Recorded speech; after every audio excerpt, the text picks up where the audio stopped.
Today is a good day, cause you're the master of your fate and the ruler of your destiny. Yeah. It feels so good to wake up today, cause our love shine the shade. I got no one to blame, cause I'm the one who made it. Oh, what a day, ain't no sleeping, homie. You're not in the cage, not in the grave, ain't no leeches on you. Stack up and save, do it your way, you could piece upon it. Eviction notice on your days, get a new lease up on it. You could be flawless, big out like C. Browdest. We'll double back, no problem. Go and hit your old hoes like August. Dripping like a faucet, regardless, proceed with caution. This champagne tastes better when you bought it. I'ma always let it shine, no matter what your opinion. Resentment from you minions, that's never been in contention. It's never been on my menu. Fuck it if I offend you. Them blessings coming through the window, I swear it feels so good. Peace and love, everybody. Welcome to another installment of Heretical Discussions. We back at it again. Today we having our second, that's right, the second post-debate analysis. And this time we're introducing and merging the post-debate analysis with the Rachet recap. For those of you in these back chat streets, y'all know how big this is. Yes, it's true. Me and Brother Craig Scruggs is linked up like Game and 50. You know what I'm talking about? With that being said, I want to welcome everybody who here, everyone who's coming. For those who don't know, didn't see the last one.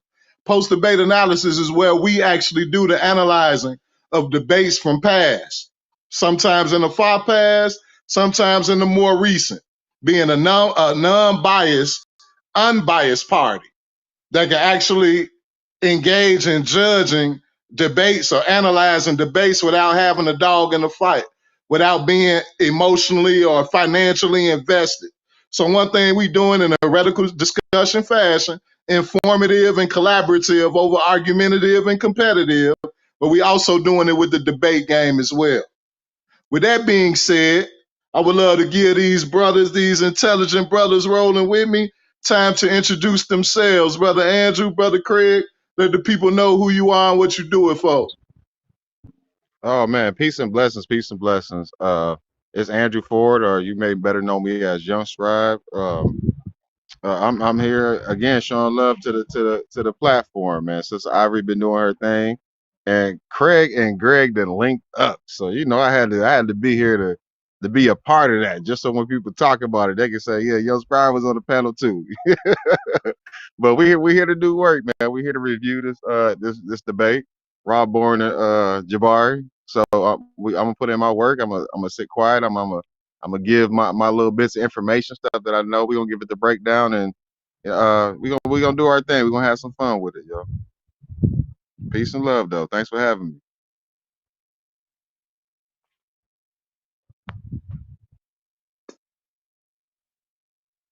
Brother Craig, Brother Mugabe. Oh yeah. I'm here, man. I was just having some technical difficulties right quick. Nice to be on this panel with Sister Ivory, Brother Young Scribe, and Greg, of course. I heard you too, Young Scribe. Yeah, we on here. Yeah, this might be the last time. We don't know. We gonna see how this gonna make it out. This Brother Greg. So we all good right now. So I'm ready to listen to this debate. This was one of your choices, and it was a good debate. So I will review it and critique it, along with Brother Craig and those Sister Average. Just push the record button sometime and let us do our thing. So peace out. Back on you, Greg. Yo, we got Brother Mugabe in the building. Oh, Yeah, Mugabe still in the building. what's going on, beloved? What's What's up, bro? going on, beloveds? How you doing? All is well. Take your speaker off, Craig. How's my audio? You good. All right, for sure. Yeah, I'm gonna sit back, partake in the festivities. Just greetings to the panel, by the way. Greetings to everybody. You know what I mean? I'm gonna be partaking in the festivities. This is like a hard one for me because I like both them brothers. I like the energy of both the brothers. I like the perspective of both the brothers. It's kind of like, for me, it's like it's like seeing two of your friends get down in the middle of the street. You know what I mean? You're like, damn, I don't want neither one. Oh, I wish they didn't have to do this. You know, it's like that for me. You know, but I just want to see some good information being brought forth, and hopefully the brothers edify each other on some level. You know, with that in mind, Team Heretic up. It is what it is. Yes, sir. Heretics in the building. You heard them. You heard them. So, as y'all already heard, we finna do a debate, analyze a debate between Brother Rabon and Brother Jabari. There are a few things I would like to point out before we start. First, even if we see room for greater arguments that could have been made, let's determine who won based on what they did and didn't present.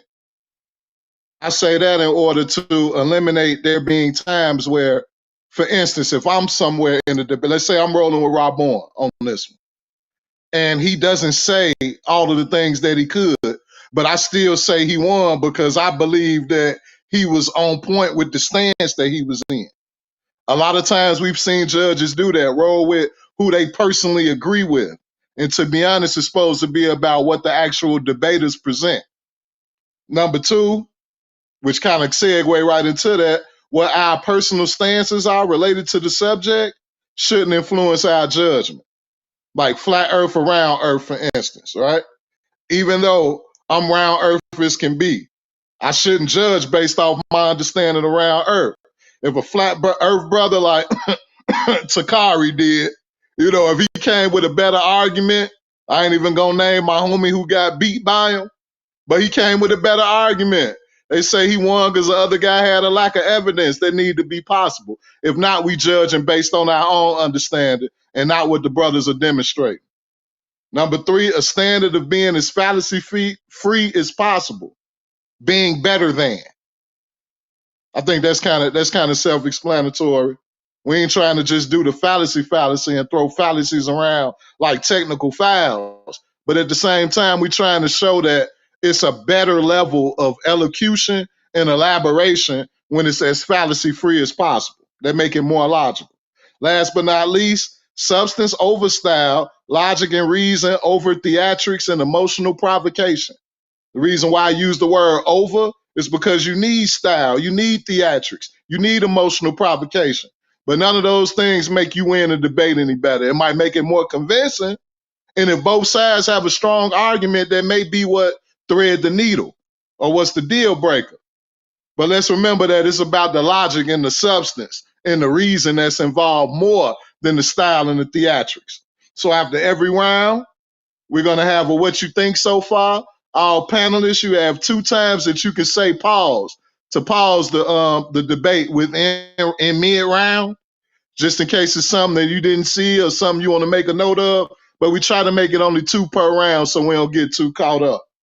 Once we're through with all the rounds, we have a who won and why, and who could have, should have won and why. Because as we know, sometimes it ain't the same thing. Then after that, final thoughts and pluggers. Anybody on the panel have something to say?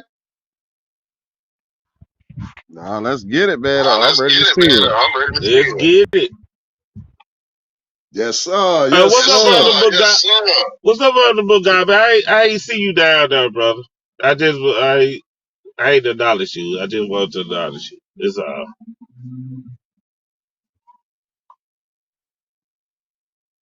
All right. With no further ado, Sister Ivory behind the boards. You bring the debate up for us, Queen? Can I Let's say get something it, before we y'all. on camera? Yeah, we good. Nasty. This has nothing to do with me and you. This has nothing to do with me and you. Because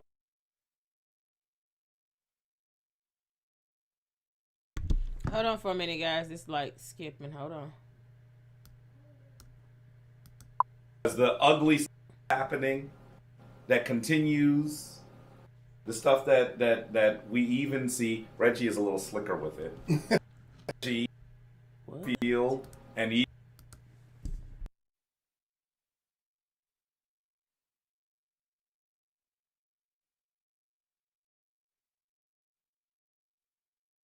even to a Ankh.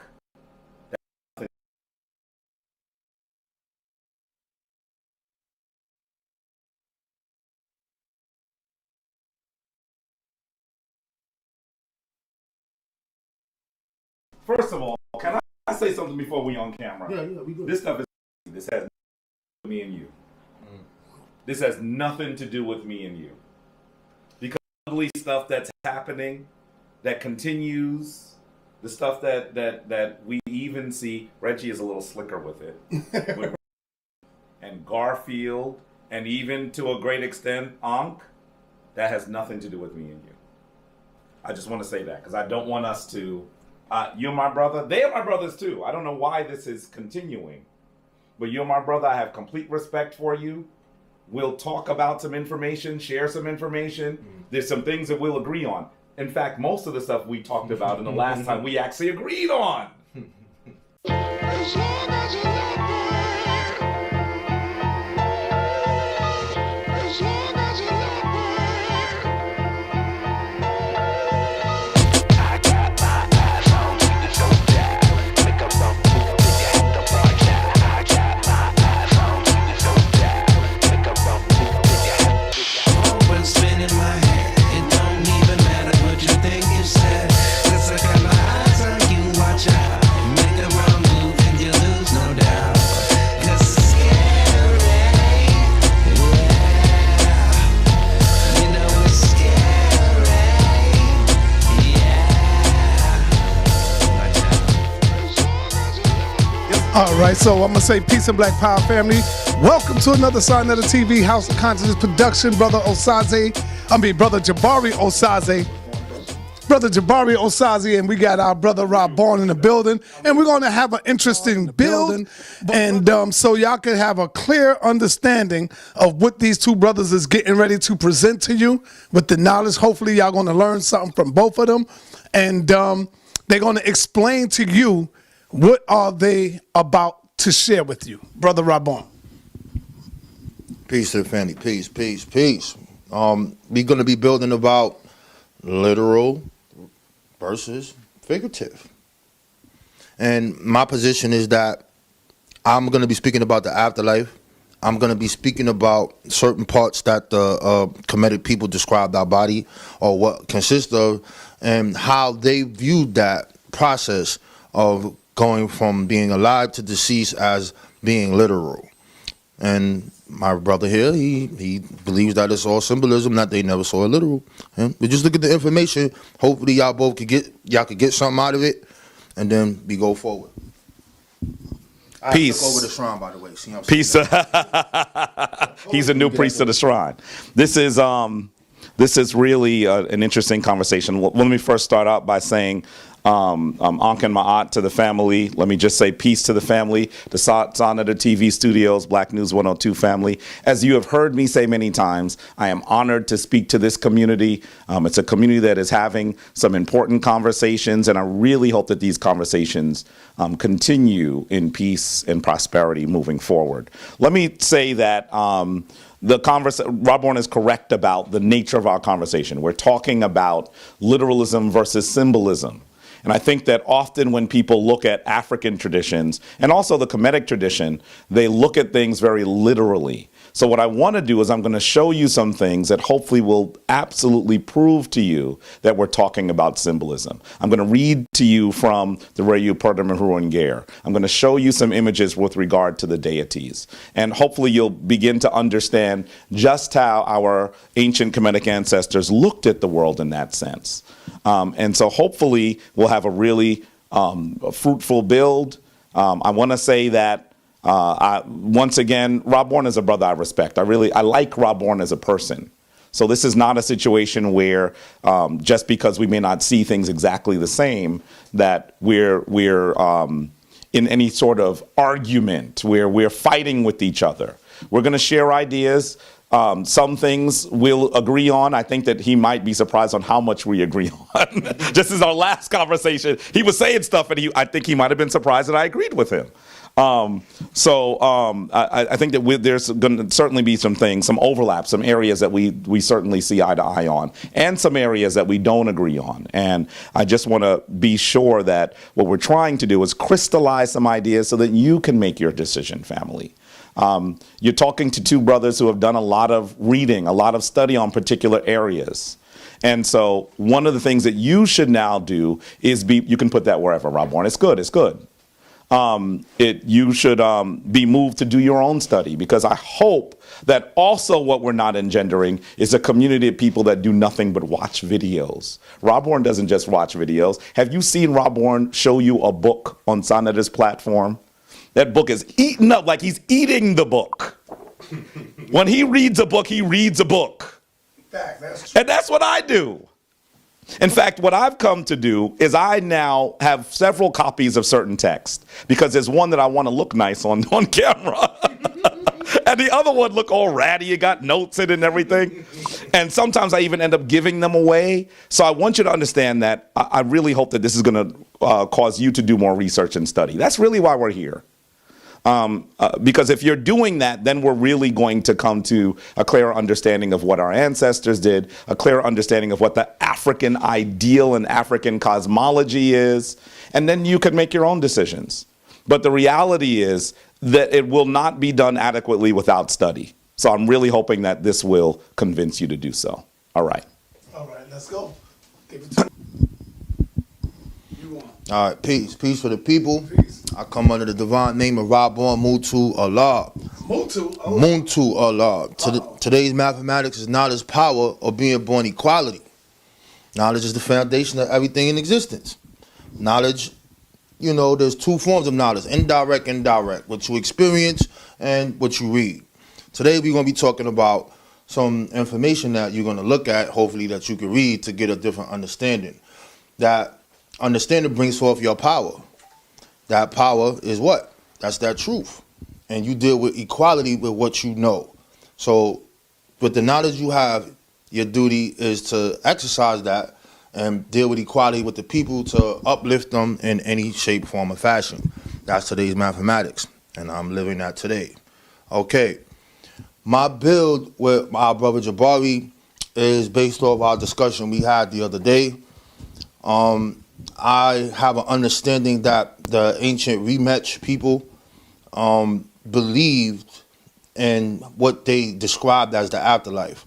So before we move on, the ancient Kemetic people had a way of describing the human, and they have the human as a multidimensional person. But in this build, we're going to talk about the three parts that they say exist or once you die, and what happens to these things. All right. So what we're looking at here is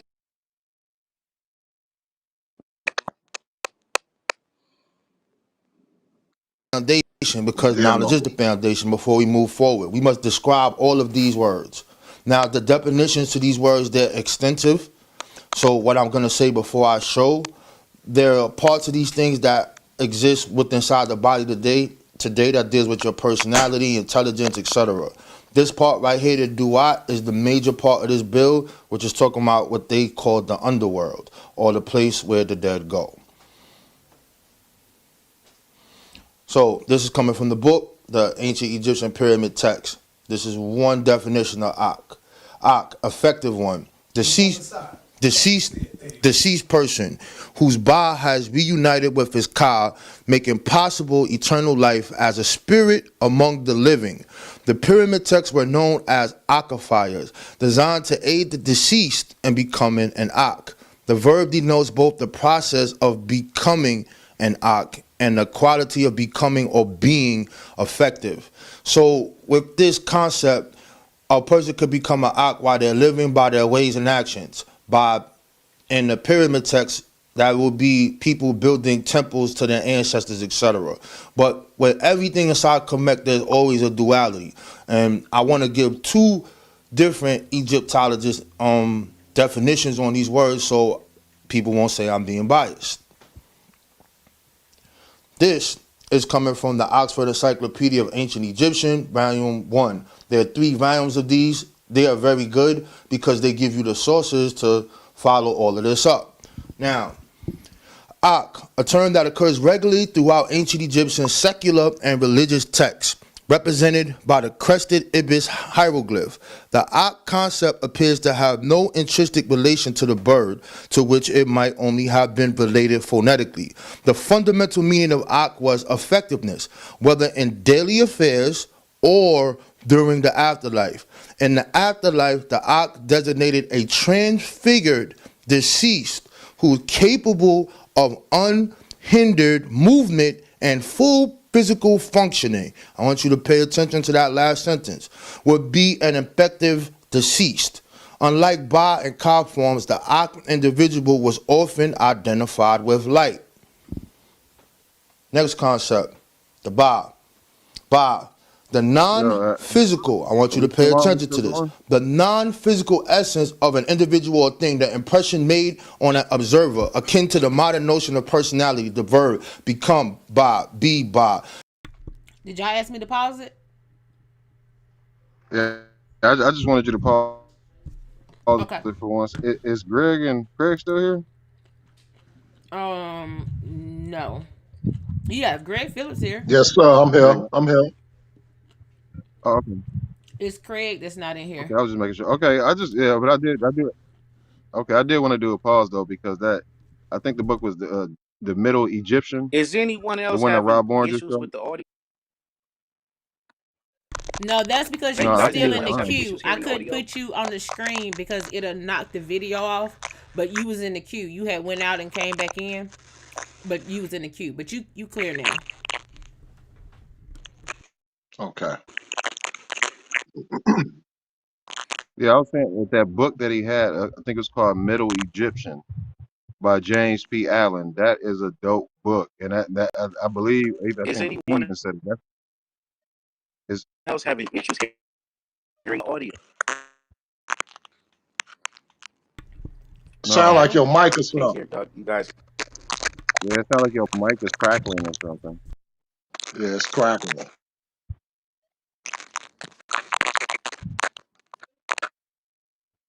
But I was saying though that's a very good book to find out about these basic concepts of the afterlife concerning like the Ba, the Ka, and the Ankh, and all these things that he's touching on right now. Rob Bourne is on point right now. Okay. All right. That's all I wanted to say. I just wanted to make sure we all here and that we all coherent and okay, Good job. okay. You go ahead and fire it back up. And the plural noun bas denote the quality or impressiveness, the singular noun, a mode of existence. The ba of the living survives after the body dies, and in this respect is similar to the modern concept of the soul. Similar, not the same. Again, I like to show the other part. The Ba appears most often in texts that deal with the after death. In these sources, it is both a mode of the deceased new existence and a component of the deceased as in life. The pyramid text of the Old Kingdom, the earliest textual source for the concept of the Ba, informed the gods that the deceased is a Ba among you and assure the deceased that your Ba is within you. In the corporate text on the first intermediate period and Middle Kingdom, the deceased appears as the Ba of various gods, but also as his own Ba. With the physical powers of a living body, the later view is also reflected in the destiny described in the 18th dynasty tomb of King is blocked out, becoming a living Ba, having control of bread, water, and air. So these things are a mirror of what happens here and in the afterlife. This word, very hard to define this word, or Egyptologists say it because the concept really doesn't exist in our language. All right, so they do their best based off of the context of the text. You see where this is coming from, Middle Egyptian.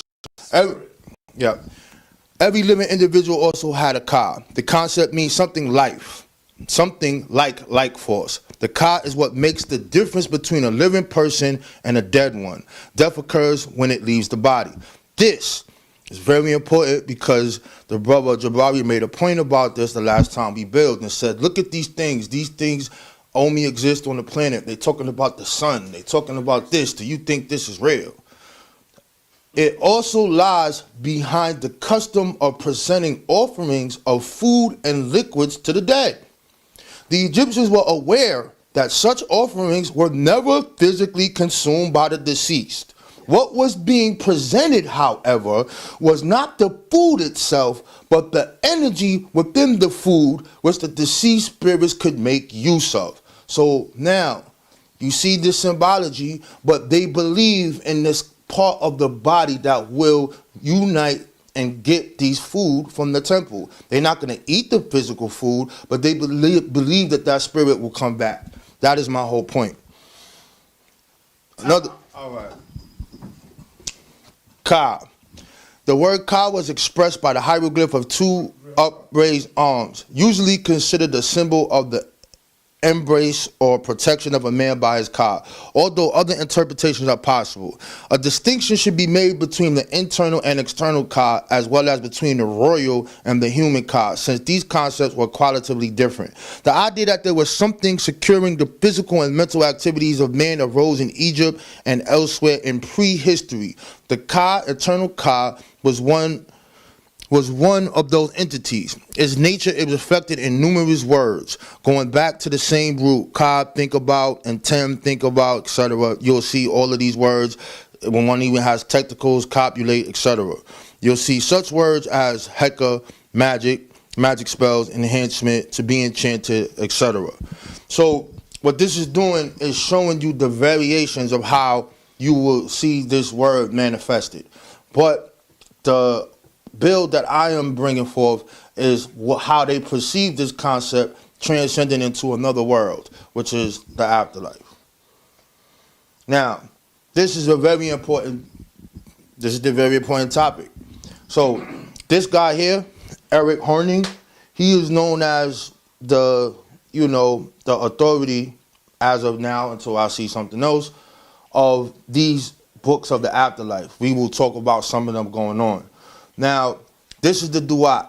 So I'm using one definition that he has here, a designation of the neither world. What is the neither world? Nether. Yeah. Nether world. Oh, nether world. Thank you. This will go into in depth. I won't read all of it, but this is very important for the people who don't understand topography or don't understand geography and understand what they mean by these nethers, etc. It says, hieroglyphic texts reflect the ancient Egyptian view of the world. Understanding these not just a matter of translation, it also requires appreciation of ancient Egyptian geography. In the ancient Egyptian mind, the world existed inside the cot of a bubble, surrounded by an infinite ocean. Life was possible because the atmosphere, Egyptian god Shu, kept the, what? Shu, damn, let me move this a little bit. Damn, I think I messed that up. All right. PowerPoint. Yeah, You want the book? Yeah, I see. You want me to bring the book? You can bring the book. You gotta pause it for a minute, sir. From the waters of the ocean, the god knew from falling on the earth, as the air inside a balloon keeps it inflated.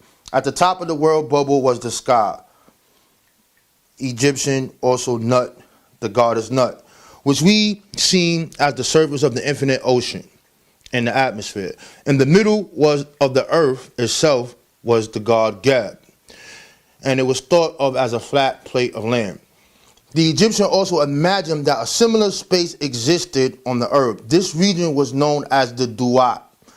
The sky at the bottom was the counterpart of none called Nanuet. Religious documents such as the Book of the Dead show the Egyptian concept of the world and pictures of Geb reclining with shoes standing over him, etc.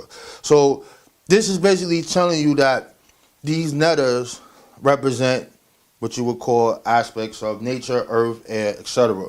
But this place that we're dealing with is called the Duat, and it says it is a place under the earth. Here, again, is what I was building with the brother about, same thing we was talking about before, driving this point home. When we talk about why is this stuff that is on the planet Earth in this so-called afterlife. It's all symbols. This is the model for the duat. The Egyptians thought of the afterlife not as a kind of continual angelic state in some paradise, but as a daily, non-physical existence on earth. The model for this new existence was the daily journey of the sun. At night, the sun descended into the duat. In his journey through the Neither region, he eventually came upon the mummified body of Osiris. The two gods joined and became one. From Osiris, the sun received the power of new life, and through the sun, Osiris was enabled to live again. The rejuvenated, the sun was able to continue this journey through the duat and rise new life again in the morning. So, as I was saying, everything has a double. So this duat represents a double of the planet Earth. This is their concept of what happens when you die. This is the same thing the Christians have. This is the same thing the Muslims have. This is the same thing that most religions have when it tries to answer the question of what happens when you die. Now, the believers, they believe it. Well, let's keep moving. What was the Egyptians' total ideology on the afterlife? That is impossible to cover in one presentation. I also want to tell people that when you study Kemet, this is like some lifelong thing. You can't just read one book and be like, yo, I got it. These things are broken up in subject and sections, and then you will literally go crazy, which is why I'm done after this, Jabari. All right, this is still volume 1. This is important because this is going to talk about the beginning in the pyramid text on how they viewed the afterlife and who was to get the afterlife. Through periods of time, like the New Kingdom, etc., you will see that the concept changes and is basically for everybody. But in the beginning, it's not. All right, afterlife. Belief in the afterlife is among the fundamental concepts of Egyptian culture. Since late prehistoric times, the Egyptians found means to ensure eternal life and comfort after death. These practices underwent continuous development into Roman times. So we're talking about from prehistory all the way to Roman times, this concept of this afterlife, as they believed it to be true, didn't change until that point. This is real deep. That the afterlife was of paramount importance of the Egyptians can be seen from the number of richly furnished tombs found in the Nile Valley. The most extensive remains preserved from ancient Egypt. In fact, the Egyptians invested a large portion of their wealth in the afterlife, more than any other culture in the world. So why would they invest all of this money into something that's just symbolic if they didn't believe it? They have spent more money on trying to find out the unknown than dealing with the known. Maybe if my brothers from cousins or great cousins would have focused more on military, maybe they would have never took us. But we gonna keep it moving. I'm just saying, Rajab Bari is real. They wanted to deal with the spooky. We got to get the spooky out of here, man. The afterlife was a luxury commodity which only the king. I gotta repeat this. The afterlife was a luxury commodity which only the king and the elite could afford. For the royal household and the higher officials, the highest vows of life were the favor of the king and a happy afterlife. In the Egyptian conception, people were as unequal in the afterlife as in earthly life. Remember, we talking about the beginning or the early old kingdom. And everlasting documents discourse no interest in what happened to ordinary people after death. No interest in what happened to ordinary people after death. Anyone who wanted to have a good afterlife had to do much during life to achieve it. First, one had to have a tomb built and had to require a large number of objects, etc. So, from this very beginning, the priesthood, some of these priests work with the government. These people in my lessons are what I call the 10%. These are the people who know the truth because they developed this ideology. These are the people who are utilizing the labor force of the people to help build these things for the king, because the king was recognized as the embodiment of God because he was related to the gods of the Neither world. When that happens, now we have a problem.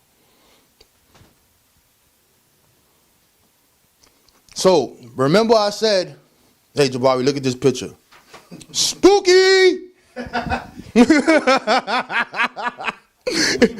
the lemur. He's spooky as hell. What does that have to do with this? I'm just saying it's spooky. How you say an ideogram? That's my ideogram for spooky. I made my new metanoeta. My ideogram for spooky. But Crazy. yeah, but the ancient rematch people did spend a lot of time on trying to research and figure out what happens when you die.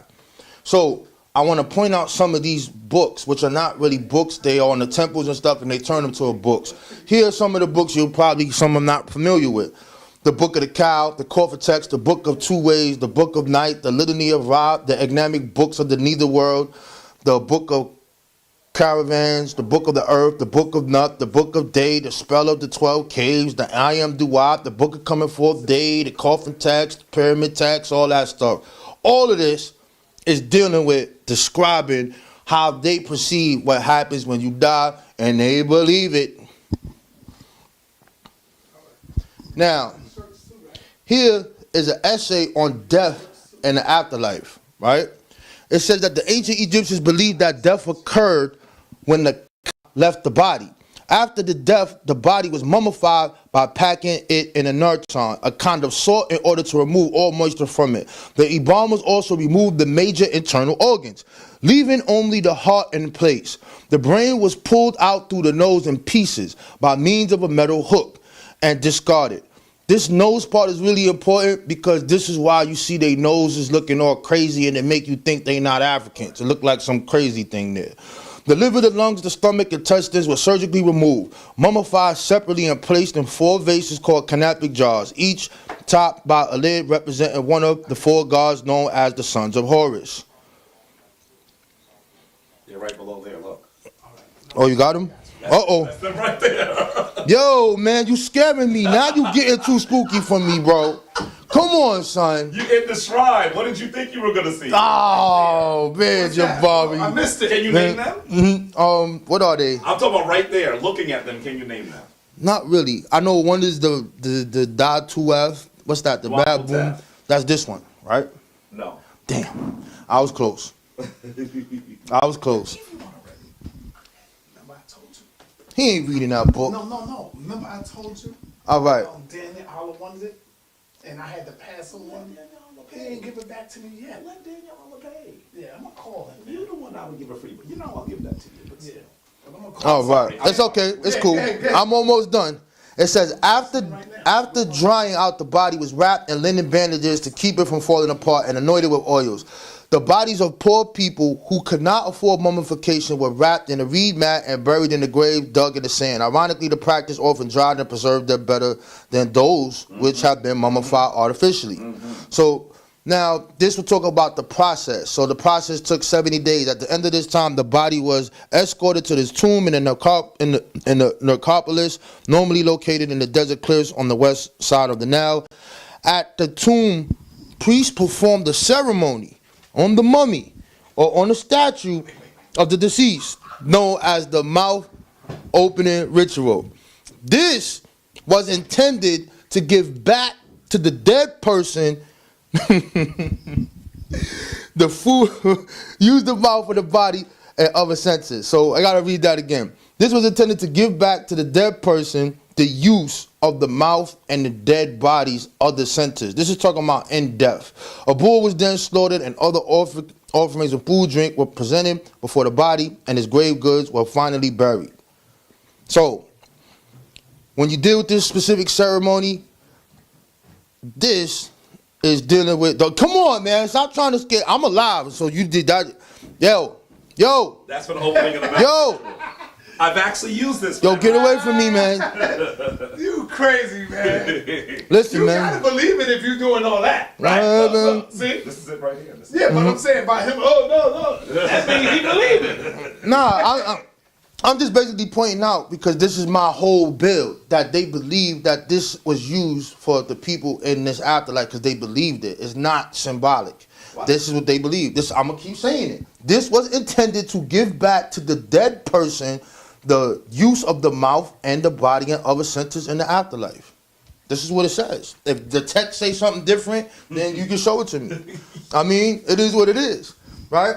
So now, when the brother was building the other day, I'm just going to go through this part of it. This is just dealing with, you know, the scenes of the judgment, right? So, wait, you might got to pause it, sir. Oh, I got it. I got it to go back. This is dealing with, after this, the mouth of the opening ritual is talking about their conception of the spirit of the cow, where it went, what happened, what was the tomb like. This is what it is. It said the Egyptian tombs had two parts. The body was inserted along with its grave goods in the burial chamber below ground. The room was sealed after the funeral and was supposed to be inaccessible from then on. Above ground was a chapel, or in this case, a royal tombs, or the entire temple. Here, offerings could be made and prayers said for the deceased. The chapel was normally decorated with images of the deceased and centers of people burning offerings, and could consist of many rooms. Its focal point was usually niche recesses in the west wall, known as a false door, with an offering slab placed in front of it. Through this niche, the spirit of the dead person could emerge from the burial chamber and partake in the nourishment in the offerings. The ceremonies performed at the funeral meant not only to restore the dead person's physical ability, but more importantly, to release the body from its attachment to the body so that it could come and go at will. The body was supposed to rejoin in its life force, the ka, so that the dead person could continue to live. The deceased are often called those who have gone to their kas. Once this reunion has taken place, the deceased becomes an ak, literally an effective one, as we read earlier. Now, this is where we get to the judgment. I'm bringing all of this up, which is why I start with the foundation of what the ka is, what the ak, and how it functions. They're talking about a part of the body that is existing in some other plane. Do you believe in the afterlife? Do you believe in magic? The Egyptians did.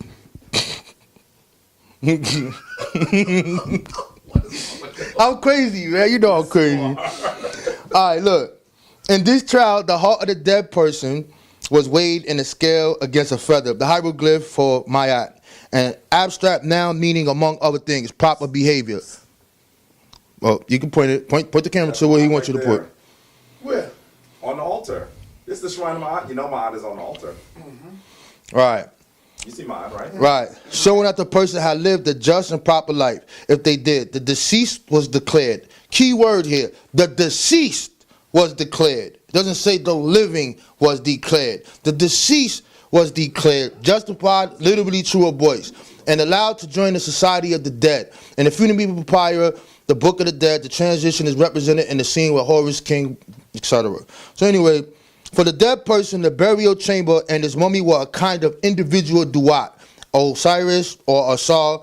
This explains why preservation of the body was so important for the Egyptians and why the deceased was once often addressed as Osiris. At night, the body could rejoin the mummy in his tomb through this union. Again, this is talking about something that they believe to happen. My big brother Jabari wants to tell me it's a metaphysical. It's talking about right now.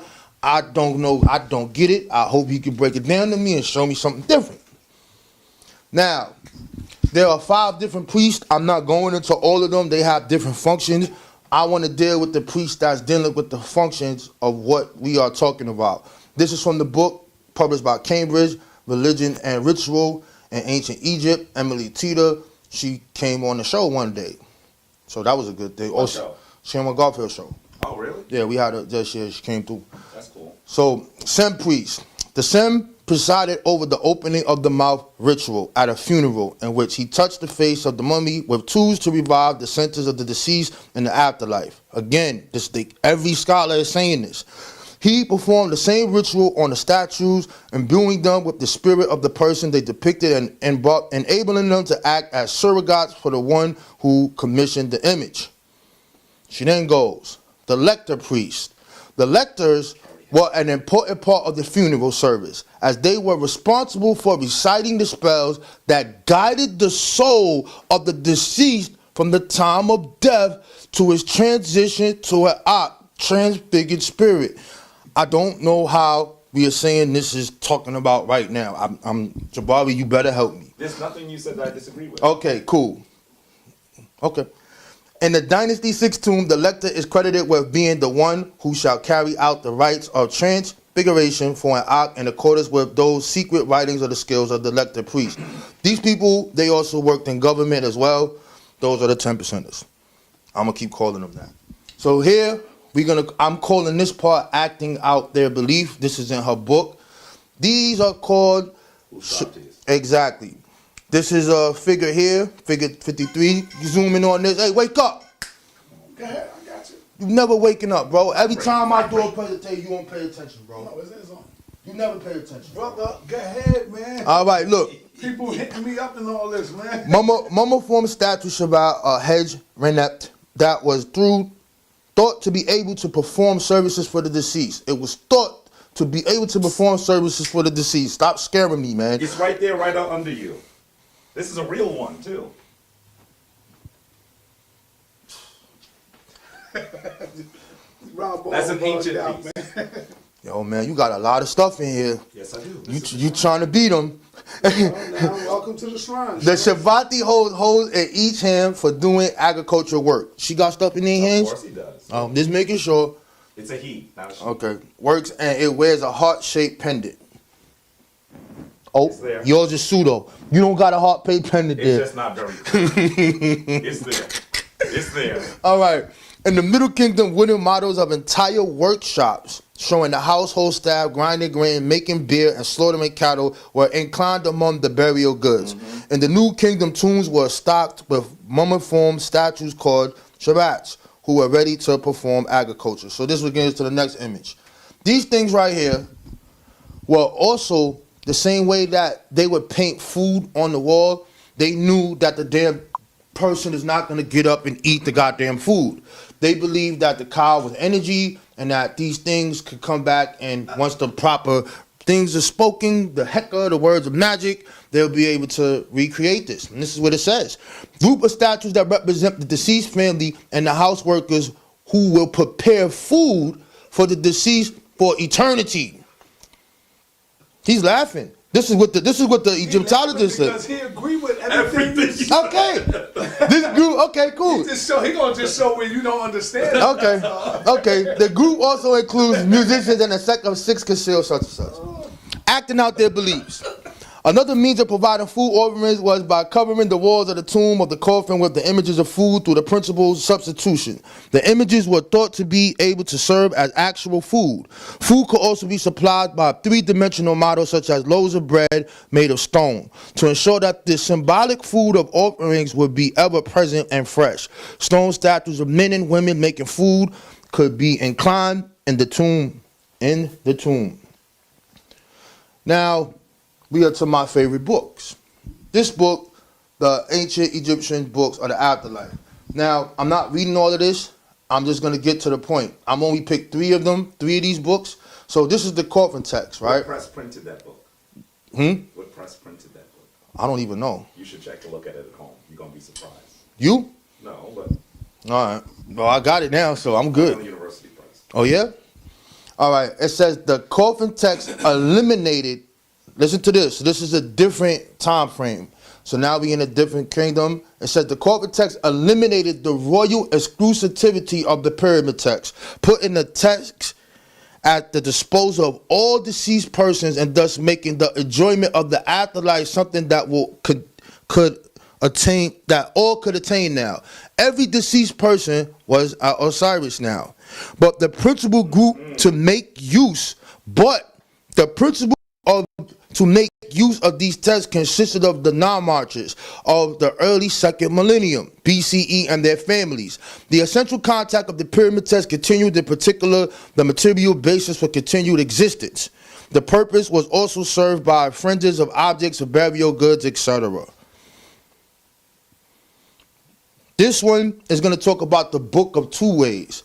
It says, of special importance is the Book of Two Ways, preserved in 2 versions. It is the earliest example of a cosmography. So this is talking about like a map of the netherworld. It still lacks the clear arrangement of the later books of the netherworld. The Book of Two Ways does not commence with sunset, as do the later books of the Netherworld, but rather with the eastern horizon and sunrise, so that the journey through the hereafter takes place mainly in the sky. Many obstacles and dangers stand in the way of the deceased, such as the circle of fire around the sun and the menacing guardians of the gates of the hereafter, pitch black darkness or walls of flames. Oh man, this sounds like, ooh, I can't read this. You gotta pass. All right, this is talking about the I am duat, right? The I am duat, it means basically he who's in the duat, or the duat is the underworld. The detailed opening section of the I am duat stresses knowledge. It stresses knowledge. It promises knowledge of neither worldly phenomenon. Nine, which in Egyptian stands for many of many times. And in this process is also affords a summary of the content of the I am duat. Now, this is one of their books where they are telling you what is in the duat. They're not telling you this is a metaphysical story. They're not telling you that, well, this is happening right now. No, they're telling you this is what happens when you die. They believed in this. Now, the book begins with the entry of the sun god as the ram-headed Ba soul into the interterrestrial realm of the first hour of the night, and it ends with the rebirth in the morning. That whole concept of rebirth, sun, fighting enemies, etc., is the same process that happens on the earth. To be able for the people to maintain their kingdom, they have to show power. The regenerative power of the sun was reflected in that idea because no man never came back to tell us whether the living lied or not. So this is the only thing that they can use is nature to express these things and the stuff that they added onto it. So, picking up on he is in the duat. This is a part of a chamber right here. This is the time that they put into this. To make a myth, I don't know. It says the next 2 hours, figures 10, 15, and 16 begin the actual netherworld, which is depicted first as the realm of abundance dominated by the watery experience called the Werness in the second hour and by the waters of Osiris in the third. In both hours, the solar bark is accompanied by other boats that are not depicted again in later hours. Again, this right here, they believe is happening when you die. This is not talking about right now. We must stop metaphysically, family, and that's my own remix word, metaphysically. Now, my favorite part, Jabari, you gotta watch this part. You gotta watch this part.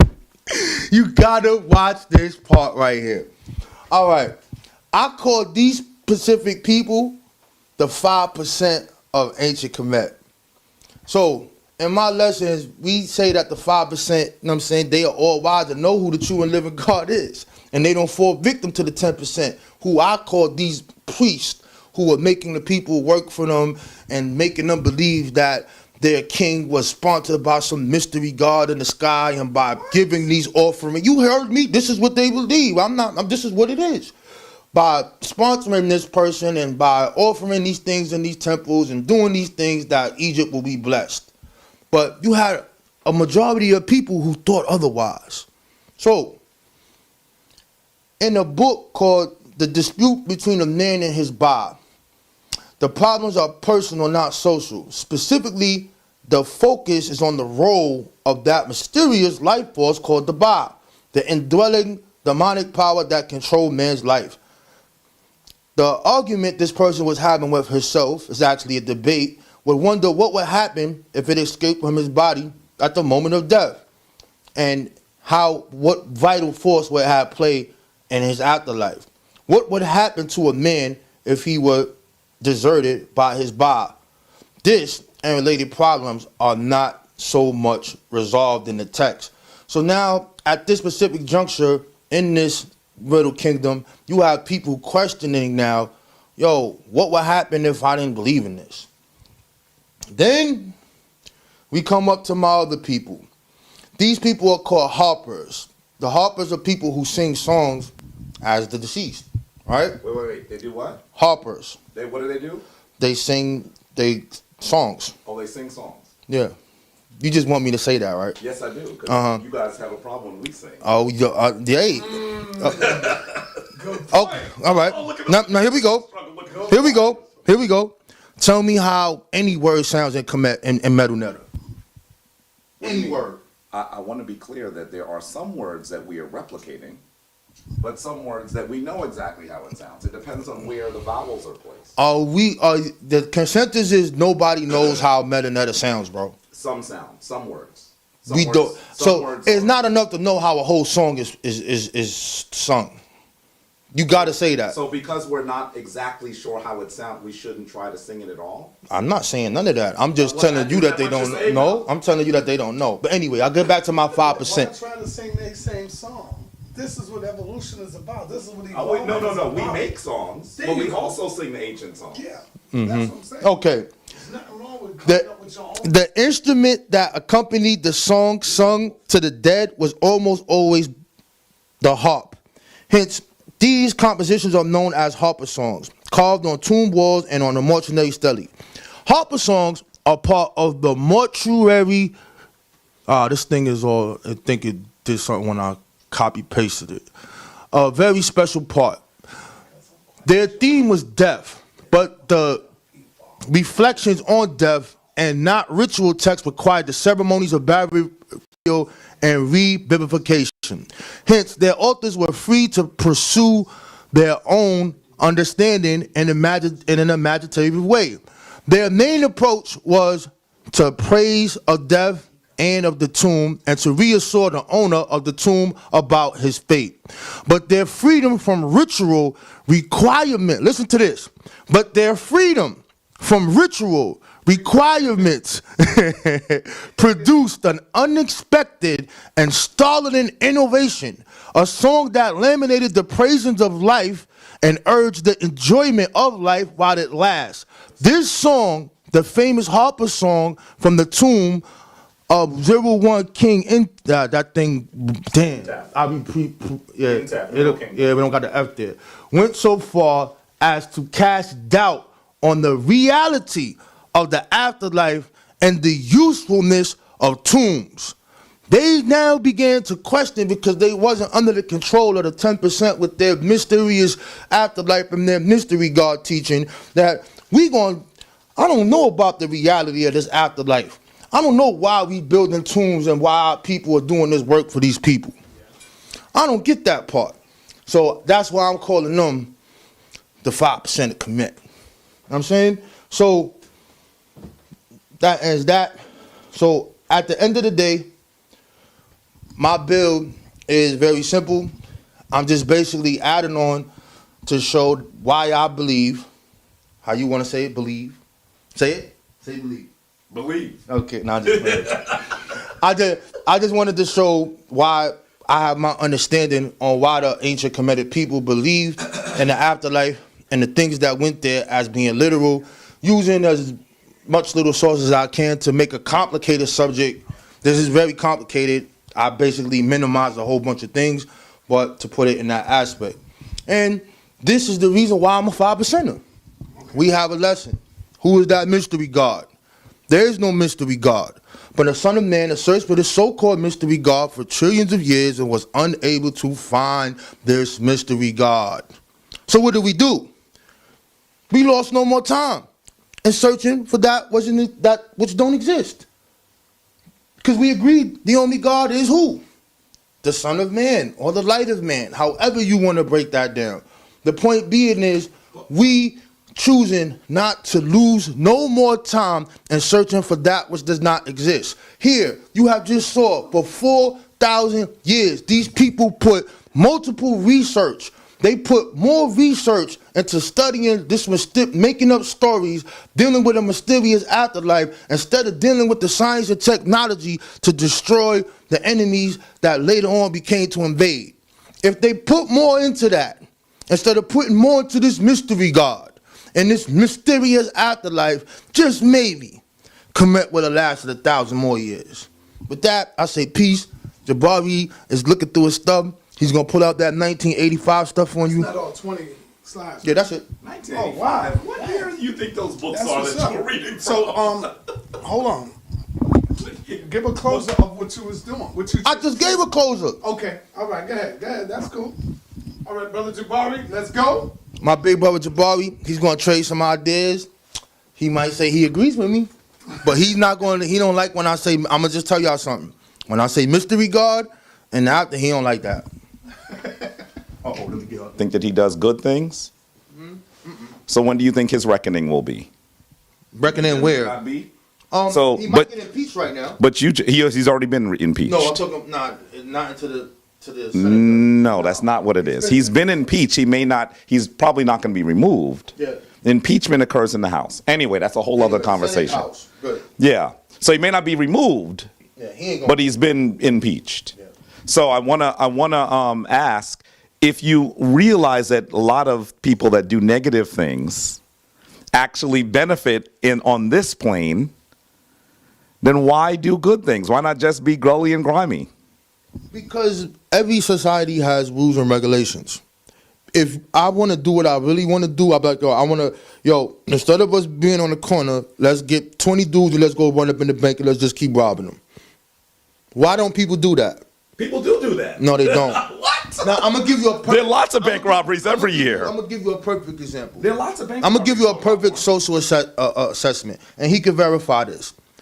How is it that we could be in a maximum penitentiary, and there's 900 people in the yard, and there's 3 guards out there, and they can sleep in the bubble and don't have to worry about their life? Right.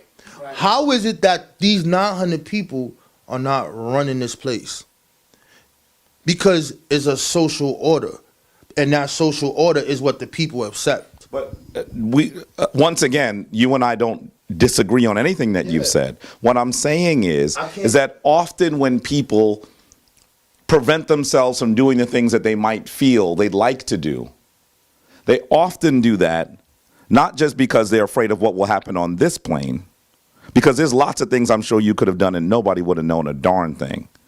But you do it because you actually hope that there's a better life, a greater life that occurs. You only think it's here? Yeah. Okay. We have no proof of something. All right, that's fair. No, I didn't ask you whether there was proof. I asked you what you think. I think of right now. So you don't think that there's anything that happens after you I die? have no knowledge of it. That's not what I asked you. Jabari. Listen, you are not. Coming out. He's not answering my question. He's coming out. He's not answering my question. He's coming out. I didn't ask him what he knows. He's still alive. We're both still alive. I'm asking him what he thinks, and he's not answering. I'm going to tell you what the most honorable Elijah Muhammad told us. What do you think? I'm going to tell you what I think. Go ahead. There never has been a man that returned back to tell the living whether he Oh, no, I died. said that last time. I'm asking you what you think happens. We don't know. What do you hope? I don't hope anything. So you don't care if you just die and it's over? It doesn't bother you? Doesn't bother me. At all? Because we all got to die.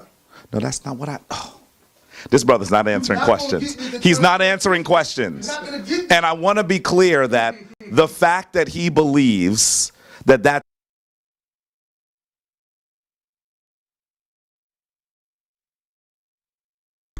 Hey guys, Oh. are y'all good? Y'all want to keep rocking, or what's going on? That's it, yeah. That's still the first round, I guess. It's Jabari round. Yeah, Y'all want to say Jabari's something about asking Rob Bones? questions. It's long as hell, right? Hey, I think it's good information though. Yeah, it was long as hell, man. I missed Jabari around. You know, Jabari ain't win yet. Nah, it's he about just to the go right now. beginning.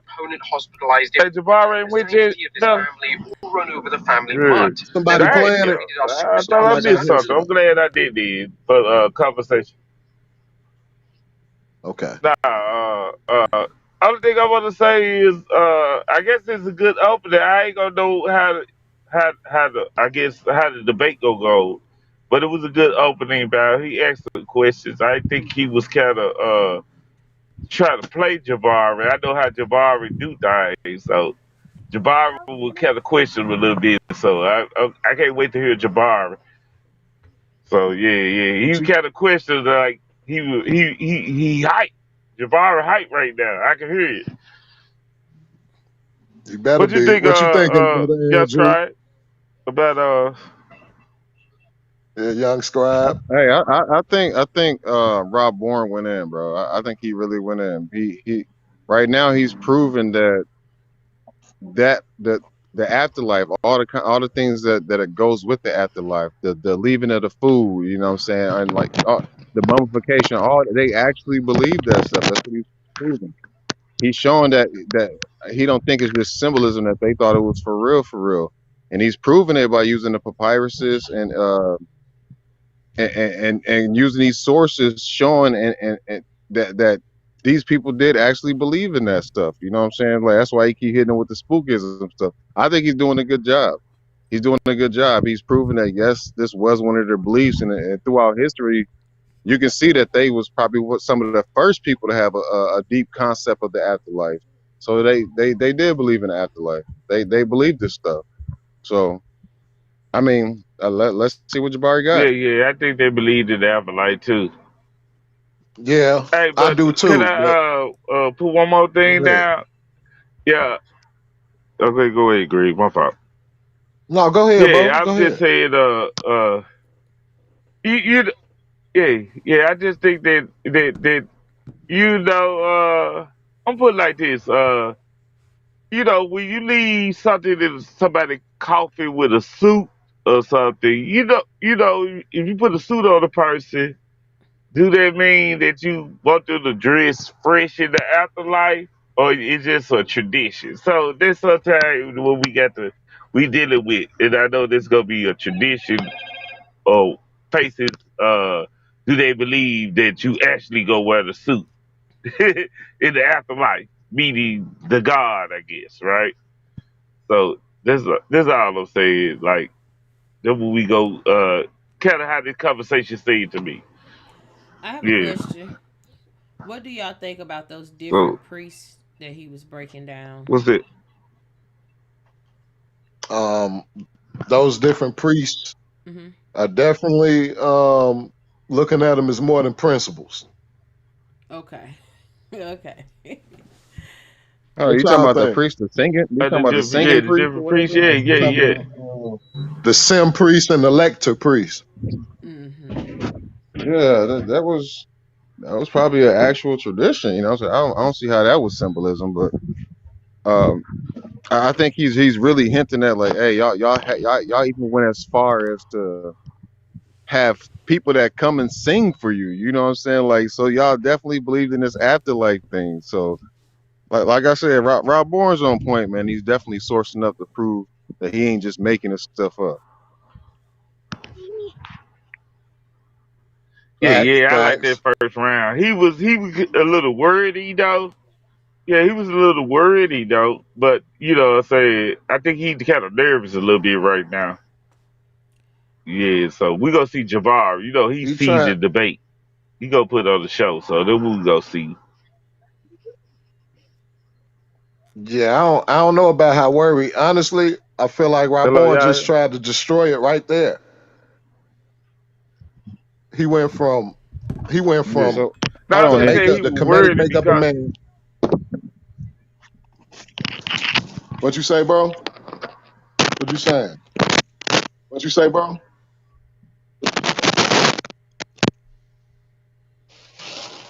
hey, you Yeah, he hear had me, the comedic makeup of Green. man, right? He started with the car, the bar, the with the makeup of man. Went right into the doo Shout out to the source. That was a good thing he did. He put the source up. It was like you feel like that's the most definitive person on the source that he know of. Get up to it. So that's some scholastic moxie right there. The the place under the earth, No, Green. the What? double What? planet earth. Most religions having it, not just Kemet. I'm gonna come with these punches he was throwing. You feel me? I'm glad I changed my mind last minute and didn't look at it first. So I'm able to get some live notes. Like he came with some punches, same as other religions. A lot to have read in order to even really speak on it. Can't do it with one or two books. The wealth that they invested in it showed that they must have cared about it. Wasn't just no principles. Put the bag on the principles and symbolic. We don't know. Quote unquote spooky. Lots of books with underworld material, so you can't say it was a fringe group. You see what I'm saying? The mummification ceremony is evidence. What Sid said about the Sim and the Lecter, we don't know if all of them was a part of the 10% though. but he was being kind of funny with it too, halfway funny. So ain't that Hekkai? Everything that got to do with Hekkai, Heka, ain't just psychological. Definitely tell you that much, but it's also psychological too. But I'll get to that later on. Sent the priest phenomenon, not metaphysics, knowledge of netherworldly phenomenon. Them 4 words came out of one of his sources. Knowledge of netherworldly phenomenon. They can't just be principles. And his fatal flaw to me was what's beyond our perception and comprehension being equivalent to non-existence. And sentience and intelligence only being in corporal beings. That's the only fatal flaw I see so far. I'm glad I ain't look at it. Any more thoughts? Yeah, I like that. I like that. I like that. One of my, I guess let me add this. One of my fatal flaws would be Yeah, I don't feel like Rob Bourne is keeping open minded when it comes to that. This stuff could be symbolism and the meaning behind that. Like you can do real things and it could be symbolic. You know what I'm saying? But thank you, son. Thank you. But yeah, you can perform real things, real actions, real process, have a real method behind it, and it can still be symbolic for something else. You know what I mean? I think At if the he was same took it time, just like instead of one or the other. one step deeper, you know what I'm saying? He would have been busting heads. Yeah, you got a good point. Polarized dualism alert. Black or hey, white fellas. fallacy possibility. Where it's either one way or another, all the way Agree. spooky. Andrew, What you say, bro? I hear you, can you bro. hear me? My father, Yeah, I it's hear a you. little delay. It's a little delay on my end. Cause I be thinking like y'all, I'm talking to y'all. That's why it's kind of this, I'm out of wax a little bit. But I hear Oh, y'all. okay. But my point I was saying is, that's what I was saying about Rob Boyd. I was saying about Rob Boyd with the suit, right? Do we think that you wear the suit in the afterlife? Cause if I bury somebody in the suit, I just think it's a tradition, right? Some people might think that people wear a suit in the afterlife to meet God, right? So we got to be careful on how we kind of look at the symbolism of things. That's what I was always saying about Rob Boyd on it, because he was taking it kind of too literal to me. I Yeah, gotta go mute ahead, brothers. myself when you talking, man. I remind everybody on the panel, mute yourself with Ratchet Craig before you have all us busted up out here, man. And we liable to get the laugh at every single shout out to Gail. Greetings from the mountain. Shout out, man. Like, share, and subscribe. But yeah, he could be doing some this way or the other, black or white, polarized, dualized type stuff, whether it's all the way spooky nonsense or all the way something else. So watch out for that too, that possibility. Y'all ready? Sister Ivory? Yes, sir. Let's get it going. And this still the top of the round, right? It's first round. I don't We just hope wait on anything. So Jabari you to don't go. care if it's over? Yeah. It doesn't bother you Doesn't bother me. at all? Because we all gotta die. No, that's not what I. Oh. This brother's not answering You're not gonna questions. get me to He's turn- not answering questions. You're not gonna get me. And I want to be clear that the fact that he believes that that's Christian belies the entire presentation he just did. Because 99.9% of all the things that he referenced happened long before there was ever anyone that was a Christian. But I was talking to you. These concepts are not Christian. Okay. Those are concepts that Christians got from ancient Africa. Oh no, now you're trying to make me. That is what he has to his presentation did that. By the way, I'm gonna tell you that after that presentation, I think Rob Bourne should be on my side in the debate. Because the reality is 99% of what he said, Jabari has no issue with. For a moment, I was taking notes. And then after a while, I said, why am I taking notes? He's doing my presentation for me. He told you that the Duat was a place. Now listen very carefully. If you didn't hear what he said, it's time for you to record what I am about to say and then play back what Rob Bourne said. He said the Duat was a non-physical double of the physical world. Yes. So if it's non-physical, then what is it? It's spiritual. It is not what we would call tangible. It is not what we would call literal. Because it's non-physical. I know it's an idea of spookism. Idea is the same as symbol. Idea is the same as symbol. And so what I want him to understand is this. I'll let you ask a question. I'm gonna be quiet. But what I want him to understand is, if you just listen to what he's saying, you'll understand that he was talking about ideas and concepts. That's the same thing that I talk about. By the way, I really hope that people who disagree with Kemetic spiritual practitioners will listen to Rob Bourne's presentation. I honestly can say I could not do the presentation that Rob Bourne just did. Because if I did it, they would say I was biased, I practiced the Kemetic spiritual tradition, I'm just talking about Kemetic stuff. So Rob Bourne did a lot of my work. And I want to thank him for that. Rob Bourne did my presentation. I therefore don't even need to do much more. All I need for you to do is to hear very clearly the things that Rob Bourne said himself. Rob Bourne gets stuck on the word real, and I have really asked him to use the word literal rather than the word real. Because he asked me if I believe in the afterlife. Obviously, I'm a priest. I have actually officiated several funerals. Of course I believe in the afterlife. I probably wouldn't be a priest if I didn't believe in the afterlife. You know what a priest does, right? Mm-hmm. So I wouldn't be a priest if I didn't believe in the afterlife. He said, do you believe in a divine force? Do you believe in divine energy? Of course I do. Then he says, do I believe in a spook God? You have to understand that that is a very derogatory term. Oh, come on. And so I'm not saying I was personally offended by what he said. I don't think he even recognizes how offensive that phrase is. And the reason why he doesn't recognize is because Jabari doesn't jump up in arms and get upset when people say that. Because I recognize that they're saying those things out of ignorance for our traditions. But I do want you to hear that Rob Bourne talked to you about those people who were priests. He talked to you about what they did. He talked to us about the singers that were in temples. He tried to say that the singers weren't sure about the afterlife. Can I say something very clear to you? I am a Kemetic high priest. I'm not positive what's going to happen. I'm not.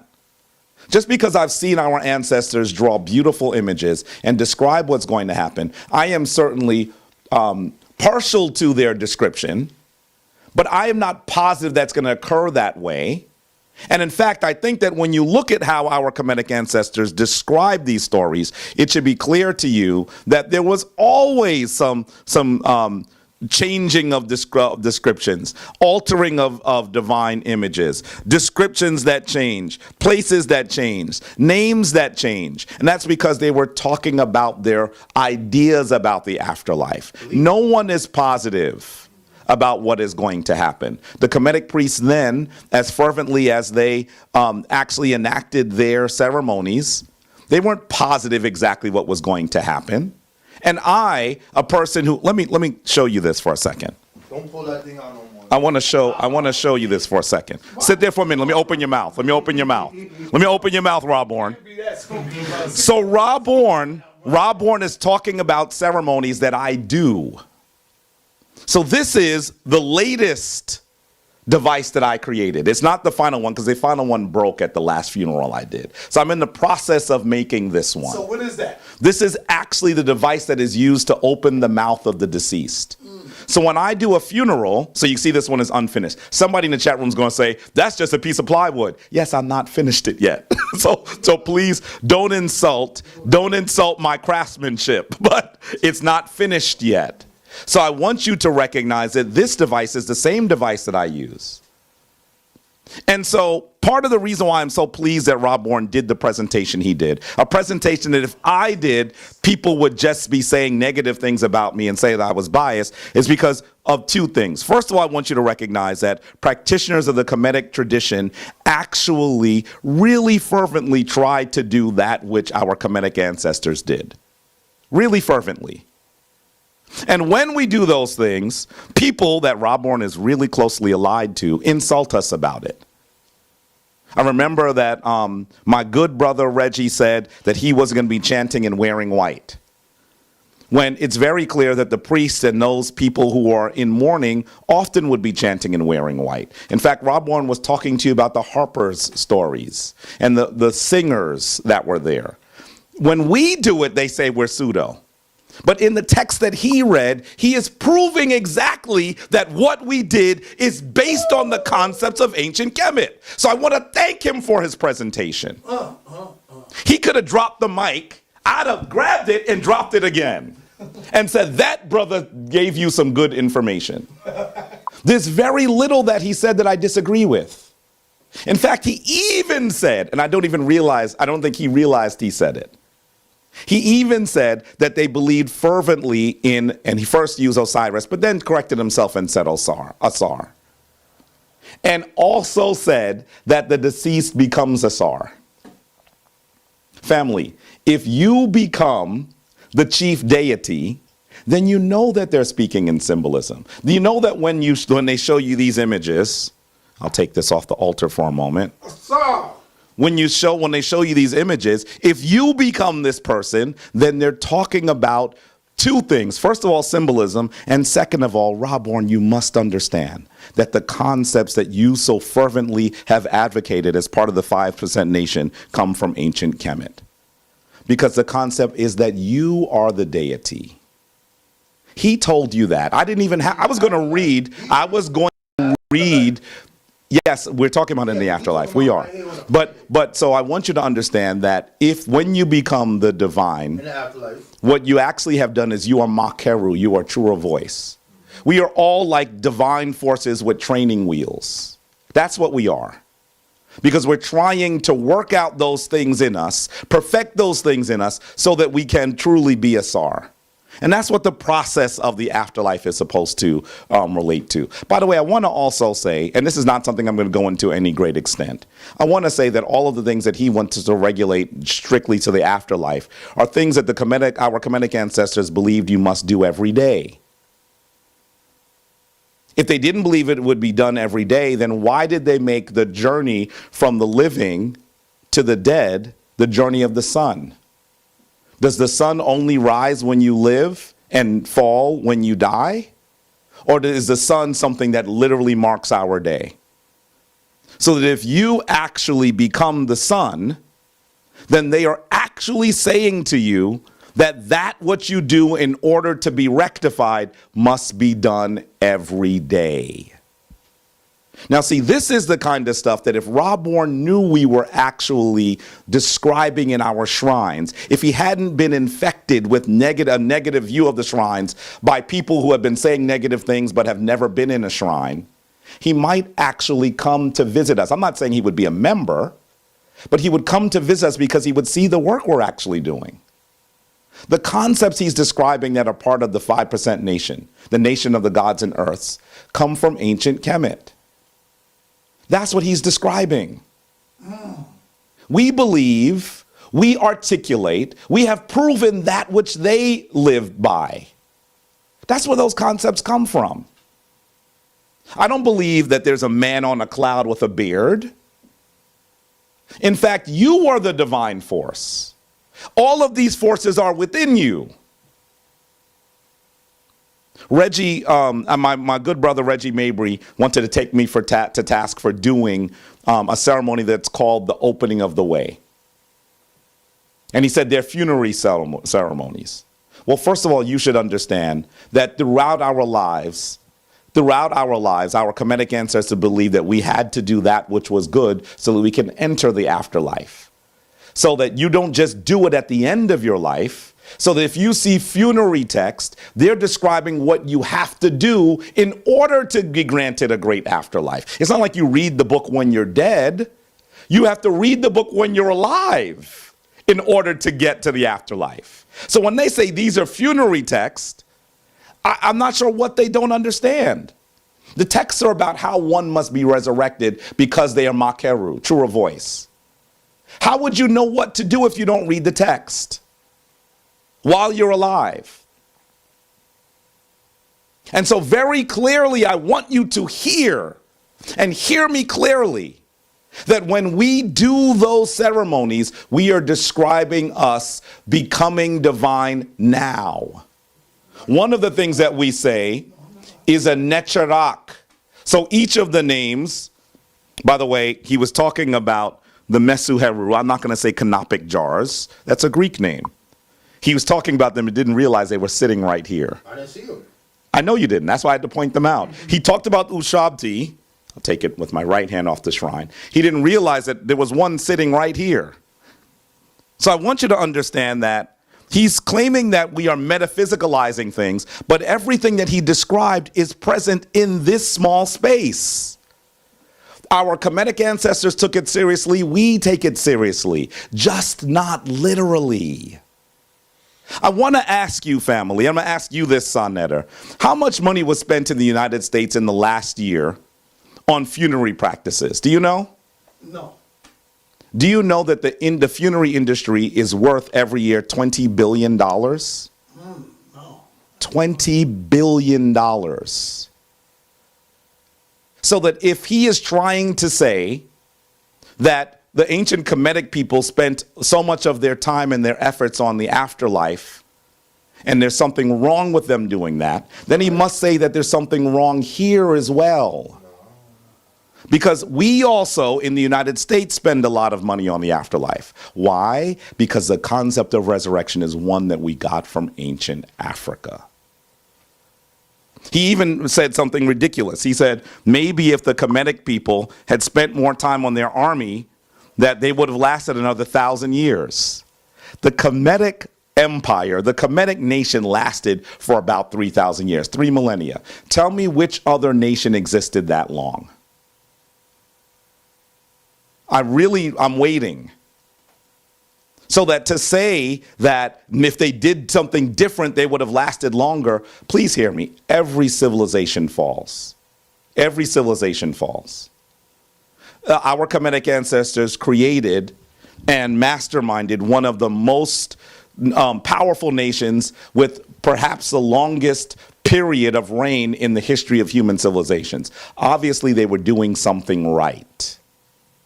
And I am just asking that people will not speak ill of me when I attempt to do the same thing. I'm not trying to recruit Rob Bourne, Reggie, Garfield. If they don't want to be part of a Kemetic shrine, fine.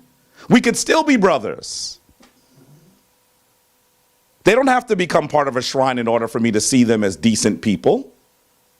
I've been friends with Reggie for 25 years, Sonetta. A long time. We were both thinner and younger when we started these debates. It's not because I don't think he's a decent person. And so you don't have to be part of a shrine to be a decent person.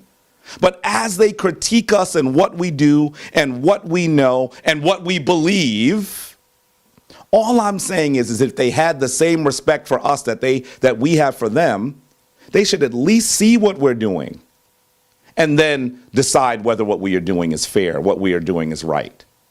None of them have set foot in a Kemetic shrine. I've been this year, 2020, is my 30th year in the Kemetic tradition. I have been part of 3 shrines. I have been active in many, many, many more. I speak regularly. I spoke today with chief priest of 3 shrines. Today, when I was sitting there texting, maybe. Because with all this arguing, he said, is it helpful for me to be part of this? That's what we were talking about right there. You saw me texting? It's not about being afraid. Because he moves with an army. He's not afraid. He's saying is, if I come and add my voice, will it be helpful? Yes, That's what he's saying. What did you tell him? Of course, I told him I thought it would be. But anyway, we're going to continue to talk about this. But see that you're not by yourself. what I'm trying to say, well, you know what?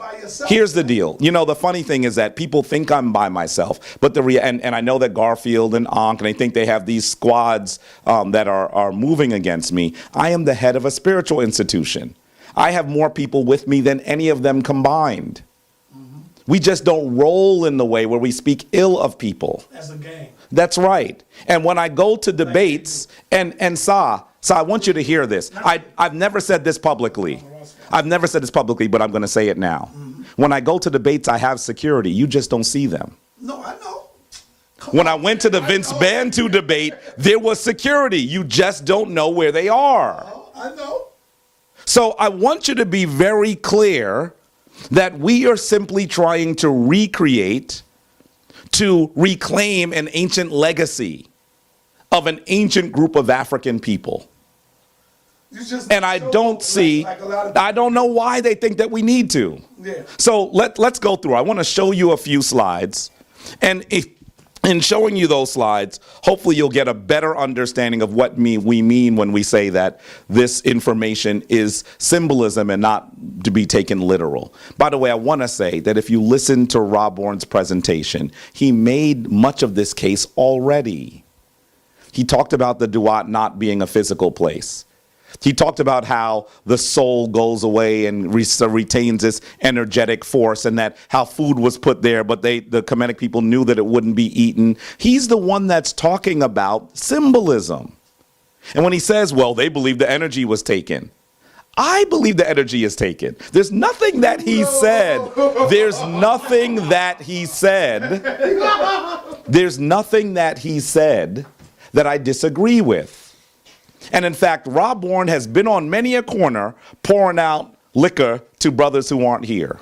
So when he does it, it's just what brothers do. In fact, he even said they didn't know what they were doing. Well, I'm here to tell him what they were doing, because I have studied African traditions for 3 decades. I'm here to tell him that those things are Africanisms. He would agree with me on this. Did you see my presentation? These are things, I think I saw part of it. I saw part of it, I didn't see the whole thing. That's why I said you would agree. These are things that people of African descent do. They don't have to know that they got them from Africa. It's something that we've always done, so we continue to do it. So what he's doing when he's pouring out liquor is an Africanism. And he's pouring it to people who have passed on who are not there. That is the same thing as an offering to the dead. And in fact, it is an offering to the dead. So why is it when he does it, he's a wise, intellectual person, and when I do it, I'm spooky? Why is that? Because there's a story attached. So I want you to understand that this is a problem. So take a look at a few slides. Bring it home, Jabari. First of all, do you know who this deity is? That's my hat. No, that's not my aunt. Who's that? Oh, goodness. Oh, man. Wow. Wow. I didn't even understand that Rob Bourne knew that little. Yo, as soon as you popped it open, I said, You just lost a few cool points. That's okay. You can give me cool. So as soon as I looked, I said, my hat. He said, that's my aunt. Clearly, if you see the lady with the throne on her head, this has to be Ast or Osset, who the Greeks called Isis. I'm just waiting. By the way, another headdress, wait, I'm coming there. Another headdress you'll see her wear is actually the sun disc and cow horns. If you want to see more of her, take a look here. This is the one that graces our altar very often. That's the same image there, is it not? Yep. So that when they say that we're metaphysicalizing and not doing what our ancestors did, when we say that it's symbolism, yes. We do, both of them are Ast, with two different headdresses. Right. So what I'm saying to you is that we do as our ancestors do. I want to thank Rob Bourne for driving that point home. And I hope that Reggie and Garfield and Ankh and those naysayers are listening. Because we do as our ancestors do. Where do you think I got this statue from? You think I brought it here to debate Rob Bourne? It's been sitting here the whole time. Because particularly when we do our Hekau, words of power to Ast graces the shrine altar. How does it grace the shrine? I could even show you some of our ceremonies later. I'm not going to do it now, but I can. And so what we're doing is we are recognizing the divine force of Ast. Ast is in every single one of us. Every single one of us is Ast as well. Every single one of us is Asar as well. Every single one of us is Heru as well. So when we call the names, we're calling a particular portion of the divine energy. We're not saying that there's literally a lady with the sun and cow disc on her head. By the way, let me give you a citation, because sometimes they say that I'm not going to read citations. Let me do this on Ast. This comes from the Walters Art Museum. I want you to hear what they say about the headdress on Ast. It says, Isis, as they call her because they're using a Greek name, Isis is one of the most popular goddesses in ancient Egypt. She was the goddess of kingship, wife of the mythical king and lord of the netherworld. By the way, notice they said mythical. They said mythical. Mythical king and lord of the netherworld. Osiris. Of course, they're going to use the Greek names, which is unfortunate. But I'm going to read what they read and obviously use their names. And mother of Horus. Her magical powers were unequaled, and she could even overcome death. This figure shows Isis with the crown of the goddess Hathor, who was often associated with Isis. This crown is composed of cow horns and a sun disk. I want you to think for a second about what it means to have a lady with the sun on her head. Do any of you know how far the sun is away from the earth? 93 million miles. 93.9 million miles. I knew he would know that because he's a brother that studies divine mathematics. So he would say that. But have you ever been outside and gotten burned?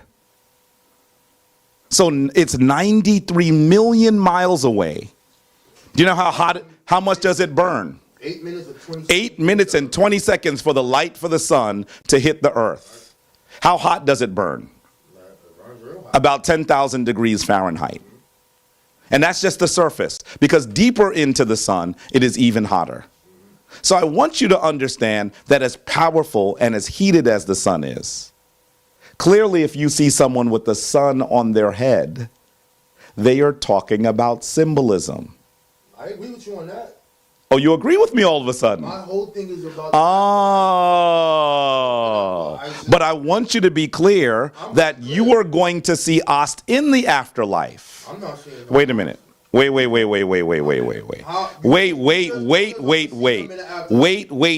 I'm saying you're going to see them in the images of the afterlife. There you go. So I want you to see here, this is the judgment scene of who? Do you know who this is? Hunefer. And so, by the way, he called him Ani last time. So he's learning. This isn't Ani, this is Hunefer. He's learning. I want you to see behind Asar, you are seeing Ast and in Bedhet, the person that they call Hathor. Right? These are the two ladies, the two Mary, the doubly beloved ones that accompany Asar. He would like to say that this is all something that occurs in the afterlife. It is not. Let me prove to you that it isn't something that our Kemetic ancestors believed in the afterlife. But before I do that, I even want to reiterate that she's a lady with the sun on her head. And if you can't even get within 94 million miles from the sun and you still get burned, how in the world could anyone, why don't they give our ancestors some basic credit for their logic? If they put the sun on her head, they are speaking in symbolism. Right. You know you can't put what is wrong with them? Come on. And so, take a look here. Do you know what this image is? Rob Bourne, you should know it. It's very popular. Anyone who studied Kemet should know. You have it on the bottom of the screen? No, I'm talking about this particular image. Who that is on her lap. Who's that? Haru? Well, yes, it is Heru and someone else. I'm glad that he said Heru because he's looking at this symbol like this. And so this person that puts himself on the lap, who is it? That's Jesus. No, stop it. Stop it. The Christians did try to make this Jesus and Mary. Oh, wait. Look at him. Get him nodding. He nodded, family. Because he agrees. You really are He agrees. dodging it, running like crazy. He agrees. So look at this. So look at this. It is important. It is important that he said that this is Heru. Because this person who created this image is also depicting himself as Heru. So he is partially correct when he says that it's Heru. But this image was created by a particular person. By the way, if you look carefully, can you see that that person is not a child like this one is? Right.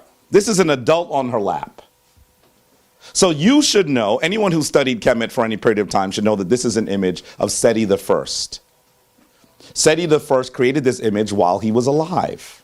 Seti the First is the father of Ramesses the Great. Just so you know who it is. Anyone who studied ancient Kemet this is a very, very familiar image, and you should recognize it. He has many images of him suckling from her breast, sitting on her lap. If they believe that this was literal, then how could he depict himself sitting on the lap of someone with the sun on her head? And let's go further. He would like to say that this is just in the afterlife. He created this image while he was still alive. This image is supposed to be the reason why he is actually able to be the king. He is the Heru. So this is not an image of him in the afterlife. This is an image from his Reyu Pertim Heru book. Yes, he is the New Kingdom, so he did have one as well. This is an image that he created during his life. And our brother Rob Bourne said a lot of stuff, but he did not say that our ancestors, our Kemetic nation, viewed this as literal. Yes, I did. He talked about all of the things that they did in their funerary practices, all of the numbers of priests that were involved, but and none of that is, I don't disagree with any of that. How could I disagree with any of what he said? Yes, you did. I want you to hear that literal does not mean real. Because the opposite of real in his mindset and many people's mindset would be fake. I believe that this is certainly not fake. It's not literal. It is symbolic. And I want you to understand that symbols are important. Symbols aren't fake. Symbols are simply not literal. And I wish that they would get to that point. So do you see this deity here? In fact, Rob Bourne even mentioned her. Rob Bourne mentioned her and said what she did. Rob Bourne did a lot of my presentation, family, but I want you to understand what I am trying to give you here is a proper perspective on what he read. Our dear brother doesn't have a proper perspective on what he read. But if you listen to the words of that he said, it should be clear that what I am telling you is a fact. And that unfortunately he's read a little bit, but he doesn't have true understanding of it. So why don't you tell us, Rob Bourne, if you like, you don't have to, but if you like, who Nut is? Sky goddess. Nut is the lady of the heavens. She's depicted as the heavens itself. Her husband is who? Geb. Geb. Geb is laying underneath her. By the way, their father is in between them. Who is their father? Oh, you need to do more reading. Need to do more reading. This is Shu. Shu stands in front of the earth and the sky. What is in between the earth and the sky, Rob Bourne? Between the earth and the sky? Air. Shu is the symbol of the air. Well, I just said that. No, you didn't say that. No, you didn't no, say what I'm Shu. saying is this. You didn't say the air. You didn't. What do you mean you just said it? In your mind? You didn't say it with your mouth. I'm baffled by what you're showing me because I specifically read how all these things represent the atmosphere and how they represent Earth and that. I don't know why you showing But me. if they represent it, they are in symbol. I'm just What I'm trying to say to you is Rob Bourne did much of my presentation. He just doesn't understand what he was reading. Now I don't understand what I was. No, because if you think that they thought, this as literal, then how? Yes, you did. Okay, wait. Let me go further. Because I want you to, what we're trying to prove, family, what they're trying to prove, family, is that our Kemetic ancestors understood this as symbol and not literal. But symbol doesn't mean it's unimportant. That's what Westerners told us. I know that when I was in school, I was told that ancient people created myth because they didn't understand what actually happened. That's how they told me what myth was. because I went to school here in the West, in New York. They were wrong. Myth and science are not the same thing, but one doesn't try to be the other. Myth tells us about the nature of things. Myth tells us what our nature is and what our connection is to the rest of the universe. Science tells us about what things are actually composed of. Science is literal. Myth is figurative. And it's the myth that will help you live your life in divinity. You're not going to live your life in divinity. You're not going to live a good life because you know that you're made up of carbon atoms and oxygen. How does that help you be a good person? Rob Bourne, you're carbon. That means you should be good. You should be sacred. You should treat people well. Knowing science doesn't change the way that we behave with each other. That is the role of spirituality. So I want you to understand that they are not competing. They just have two different narratives that are both important. I'm a priest, but I, for example, argue evolution, even though I'm a Kemetic priest. I actually believe that the studies of DNA are important, even though I'm a priest.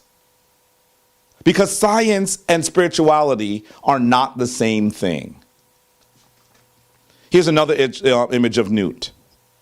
Can you see these red dots that go through her face, her body? Now, I know Rob Bourne even mentioned them. She is the lady of the sky. And at dusk, what does she do? At night, what does she do? Dusk. She swallows the sun. It travels through her body. That's what these red discs you're seeing are. By the way, this is an image of the rug I have right on the wall upstairs. And at the end, what happens? She gives birth to it. And then it flies across the sky with a beetle holding it. Kepler, the symbol of rebirth and renewal. That is symbolism. Anyone who could stand outside at night could tell that a lady didn't literally swallow the sun, and that she literally did not give birth to it in the morning. And they certainly don't see a beetle carrying the sun across the sky every day. This is not literal. I don't even know how people could argue our Kemetic ancestors were literal. This is clearly spiritual of a great divine lady who actually arcs over the earth and is the mother of the sun. You have probably heard some people say that Kemetic spiritual practitioners worship the sun. Well, understand that even the sun, S-U-N, is a son, S-O-N, and that his mother is Newt. This is in spiritual symbolism. It is not literal. And so clearly, as you look at this, you're seeing something that is not literal. Here, once again, another character that you're going to see in the divine stories of Great Kemet, and also you're going to see this divine character very clearly represented in the afterlife. Now, I know you know who this is, Rob Bourne. This is Heru. The Greeks called him Horus. It's where we get the word for hero. Jesus. It's where we get the word for hours. Jesus. And he is one of the archetypes for Jesus. He is one of the archetypes. He's one of the characters that the Christians took their concept of Jesus from. He is. He isn't Jesus. He long predates Jesus. He long predates Jesus. But I want you to understand that the Christians did utilize part of the understanding of Heru when they created the idea of a sun deity, Jesus. Jesus is also a sun deity. That is symbolic. The problem is that in the literal world that we are in now, the Europeans that came into power in the 3rd and 4th century of the modern era rendered it literally. But Jesus also has the sun on his head. A body that burns 10,000 degrees and literally stands 93.9 million miles from the earth, yet you could get a sunburn on a particular day of the year. So this is still in symbolism. So I want you to take a look at Heru. Some people would like to say that we believe Heru was literal in the afterlife. But Heru was not just rendered in the afterlife. First of all, recognize that this device, do you know where this is from, Rob Bourne? This device is in, you should. This device is just a few miles from here. This is in the Metropolitan Museum. This is the first item that I talk about on my tour. Sonetta was just with me a few weeks ago. Yeah, this is the first piece. To the West African part, You go to all of them. Why would you forsake part of Africa? Why would you forsake part of I don't. When did you go? When did you do a tour in there on West Africa? I just did a tour in ancient West Africa last week. In the metropolitan? Yes. Okay. That's why I asked you when. No, you thought I was going to say I don't. When did You saw a little smile on your face. Stop it, family. He went like this. He went like this. First he said, why do you forsake part of Africa? And I said, I don't. And he said, well, when did you do tour in West Africa? And he did this, look. Because you said. Like he thought he was going, like it was a gotcha. You said this is the first thing I show when I go into the thing and go to on my tour of ancient Kemet. On my tour. Yes, I did say that. First thing I show when I go on tour. Okay, listen. I want you to understand the Metropolitan Museum has a massive, incredible exhibition, not of West African art, but of art from all over the continent that they group together. But the Metropolitan, in their disingenuousness, have separated Kemet from Africa. In fact, in the way that the museum is laid out, in order for you to get to Kemet, to Africa, you have to go through Greece and Rome. That is insulting. By the way, I have told them that. I met with the chair people of the Metropolitan Museum. A good friend of mine was on the board, and he gave me an opportunity to speak to them. And I had dinner with them and told them that. They weren't happy to hear it. They tried to make a bunch of excuses, but the reality is that is what they are subliminally doing. They're trying to separate Kemet from the rest of Africa. And so I want you to understand, first of all, if I do a tour on Kemet, that doesn't mean that the rest of Africa is irrelevant. Kemet is perhaps the most important civilization in the history of humanity. Notice I said perhaps, because it is, you can make arguments. That's the argument I'm making. And so what is wrong with me doing a tour and focusing on the Kemetic pieces? But I want you to be clear that I don't just focus on the Kemetic pieces. I also go into the other sections of the African continent and do tours there as well. I take children with me. I've been doing tours at the Metropolitan Museum for 20 years. And I've taken hundreds of people. Now, I should say to you that my tours used to be a lot smaller before I started getting on Sanetta's platform. After being on Sanetta's platform, the tours have been bigger, and that's a wonderful thing. But I've been doing tours there for a really long time. You ever did a tour of the African burial grounds? Yes. In fact, I did a tour of the African burial ground for the African village at the end. It was this summer. No, it was this fall. I took them. They came from all over the place. If you look at my Facebook page, you would see this. Some of the people who are critiquing me haven't done any research. I'm not saying Rob Bourne is. He was really asking a question. But some people who critique me don't do any research. They say things about me, but they didn't even take the time to see. Of course. It's very hard to get a statue of Imhotep. Right. Very hard.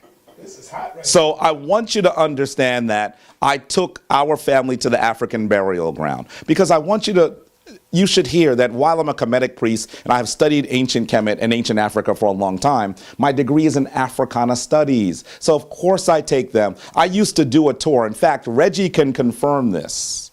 I actually told him when I was really trying to work with the brother that we should create a tour series called Enslavement in New York, because a lot of people think that our enslavement took place in the South and not in New York.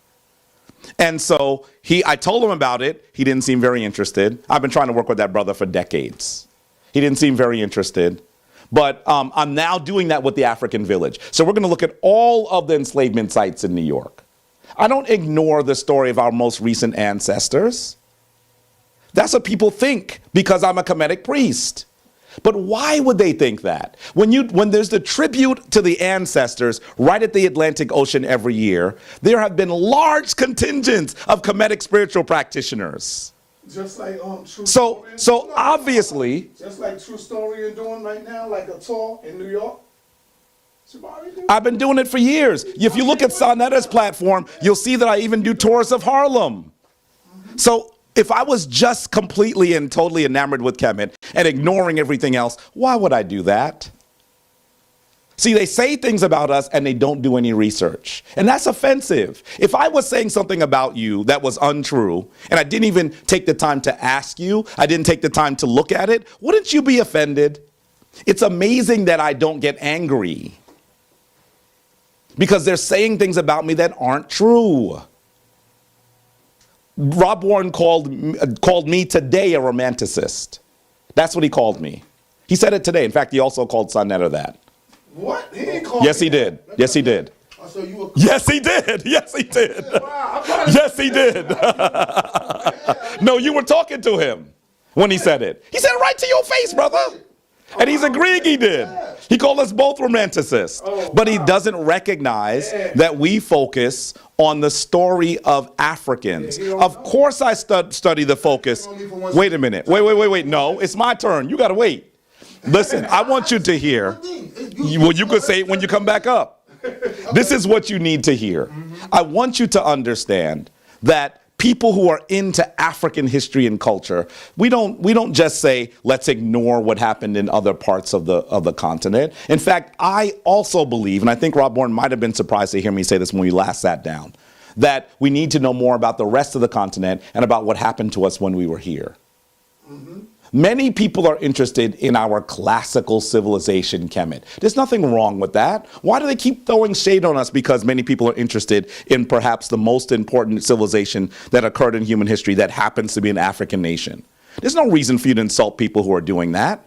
And for many people, it becomes the entree. Because they've been told that Africans did nothing of importance, when they hear about Kemet, it actually makes them want to know more about the rest of their history. Why are they throwing feces on Kemet? Why are they doing that? It doesn't make any sense. Anyway, let's get back to Heru. So you see Heru as a divine force. By the way, he's a character with a bird head.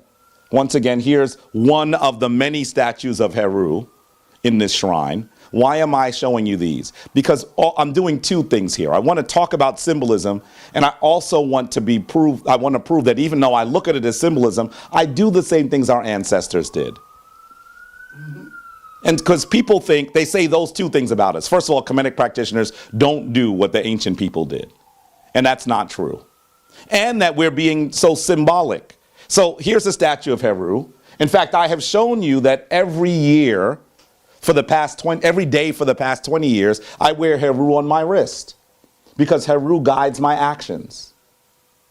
And so this is a man with a bird head. Do you think that a man with a bird head actually lived? Rob Bourne would probably say, well, we do think that he exists in the afterlife. Look at this next image. What is this? Who is this? Can any of you tell me this? Who is this? Heru was on the left. Who was on the right?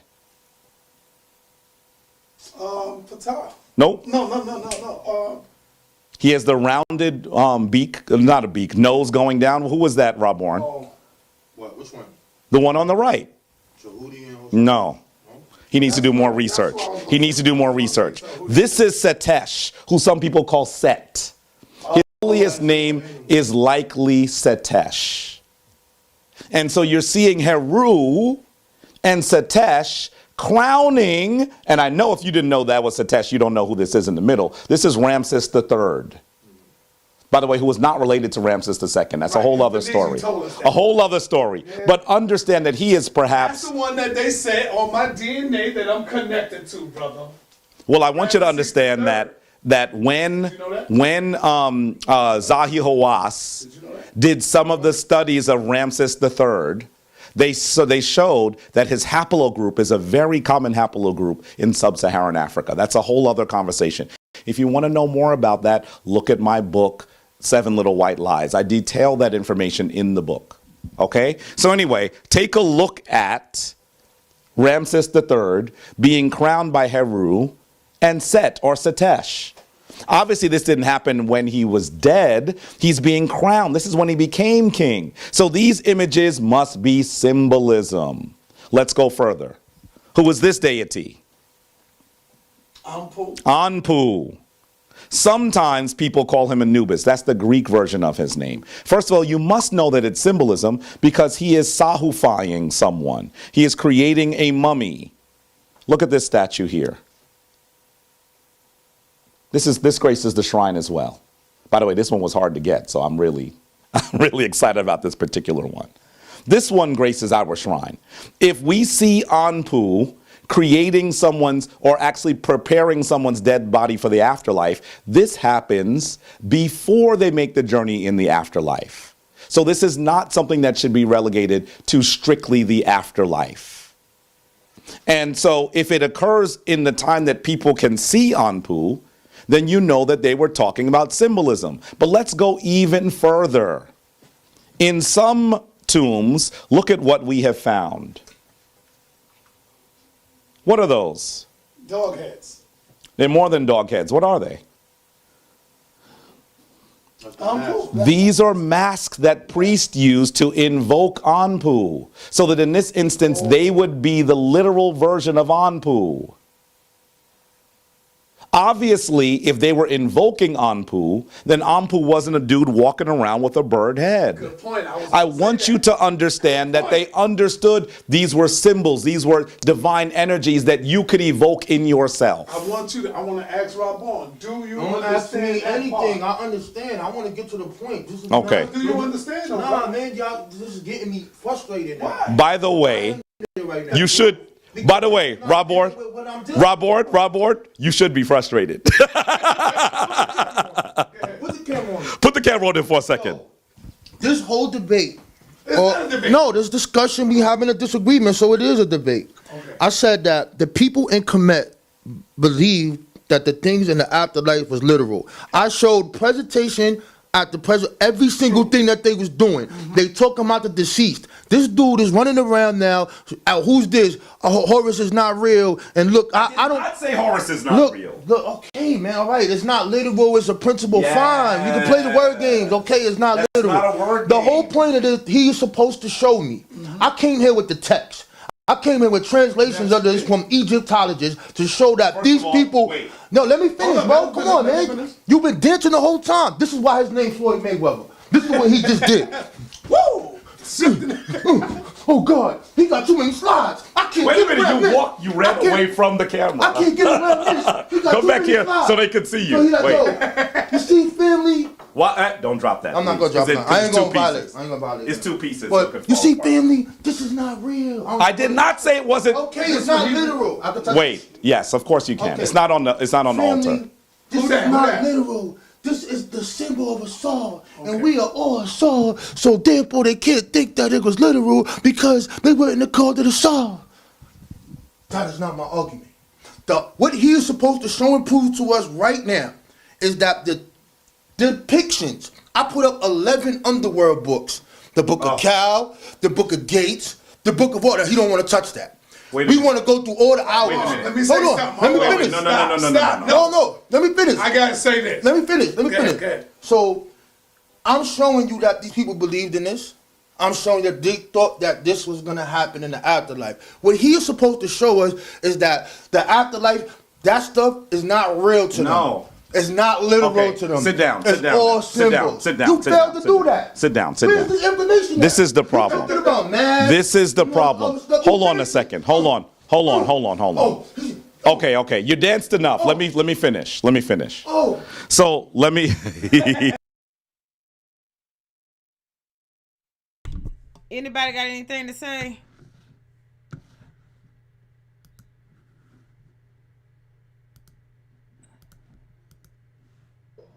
Okay. You guys got anything to say? How my brother feeling though? Yeah, how y'all feeling? Oh yeah. They over there About like Jabari, hotel them- mummies. Oh yeah. Y'all up? Y'all hear me? Y'all hear me? Okay, I can hear you now. Yeah, I can hear you. You hear me? Oh yeah. What I'm trying to do. Jabari was kind of appealing to a lot of emotions to me. I don't think he just stuck on topic to me. He was like a little bitty a touch the topic. Then he was bringing up Reggie and everybody else. That's why he kind of lost me talking about Rob Ball. Rob Ball did the presentation for him, And I think he did a good job to me personally, Jabari on it. So yeah. Okay, okay. Young Scribe still in the building? I don't know. Okay, I'll come back to him He if he on in mute. here. Yeah, he on Oh mute. yeah? Uh-huh. Yeah, he might be. Okay. So I want to go back to something that I said about Rob Bourne. He had what's beyond our perception and comprehension being equivalent to non-existence. I said that was a fatal flaw last time.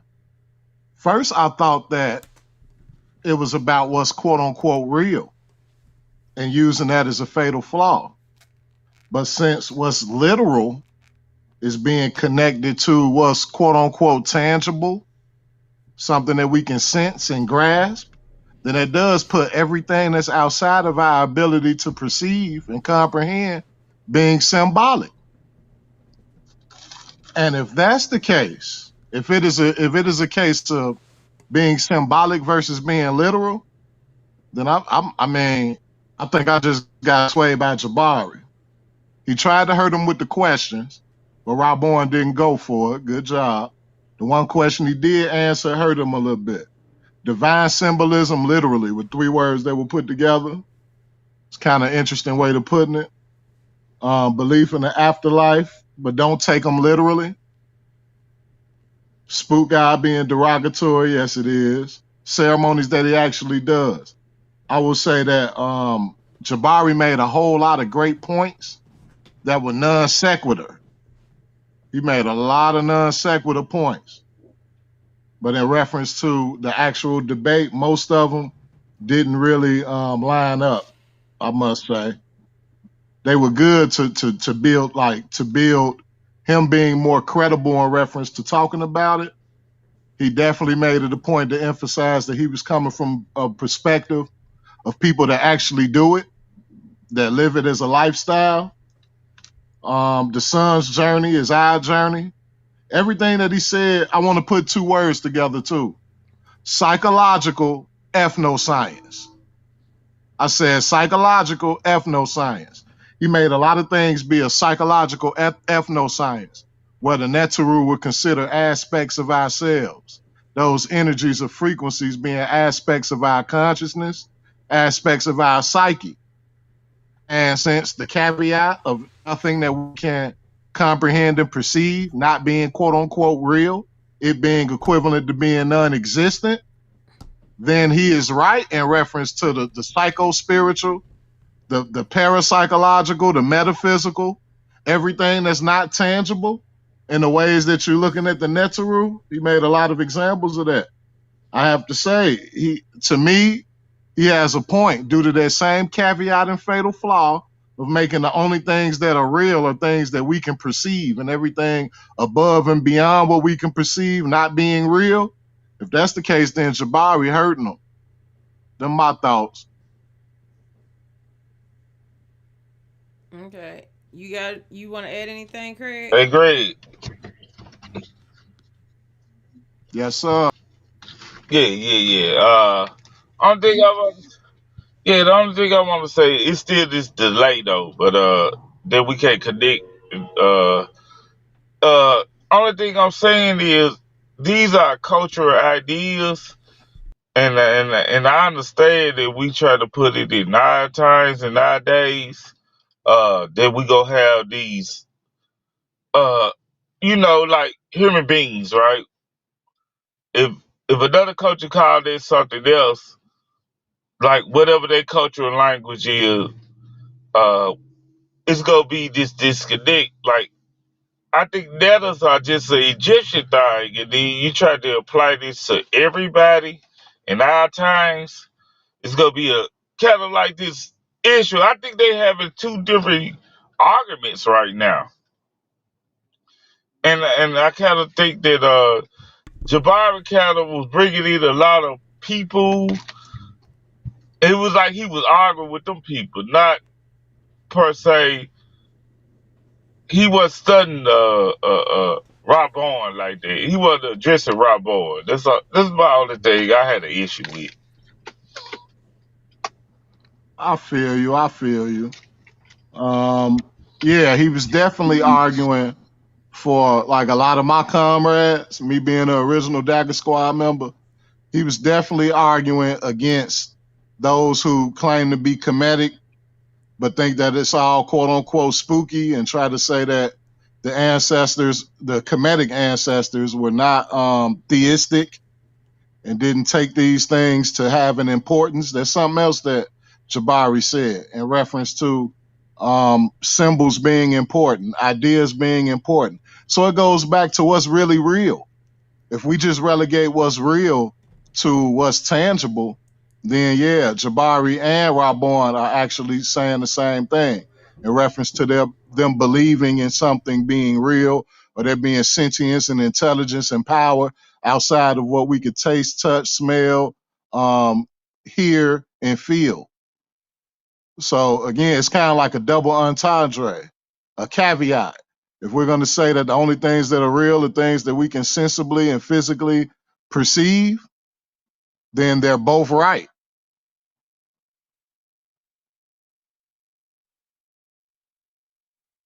Sister Ivory, you wanted to say anything? No, no. I'm just happy that Rob Bourne called him out, about answering the question. Because, him going into his tours and all that, I feel like that was so irrelevant. But yeah. A lot of non sequitur. I got to say that again. He did a lot, made a bunch of good points though. I guess that's what Brother Craig was talking about, appealing to emotion, because he made a lot of good points. I think he was trying to bring home authenticity, a perspective from authenticity and people who are actually doing it versus people that's just coming from an academic, scholastic standpoint. But yeah, he definitely threw a non sequitur barrage. But I think that it was brilliant that he highlighted that fatal flaw of looking at the only things being real are those that are quote unquote literal. He got himself out of a jam a little bit by separating them being real with them being physical, tangible objects. Okay. All righty. Let's get back to it.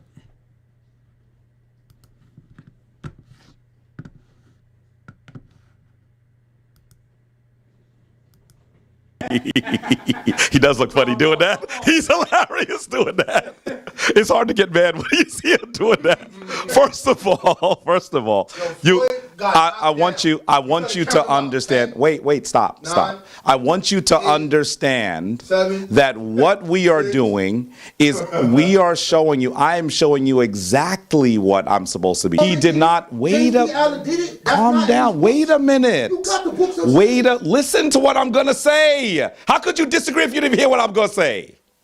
Calm down. Nah, I'm not calming down. Listen, first of all, Rob Bourne said to us that he read translations. He did not read translations. The book that he is reading, listen to what I'm saying. The books that he is reading, I have here. I just want to say this, y'all. He's telling Robert Bourne to listen to what he's saying, and he's been talking over an hour. But okay. I'm in this very room.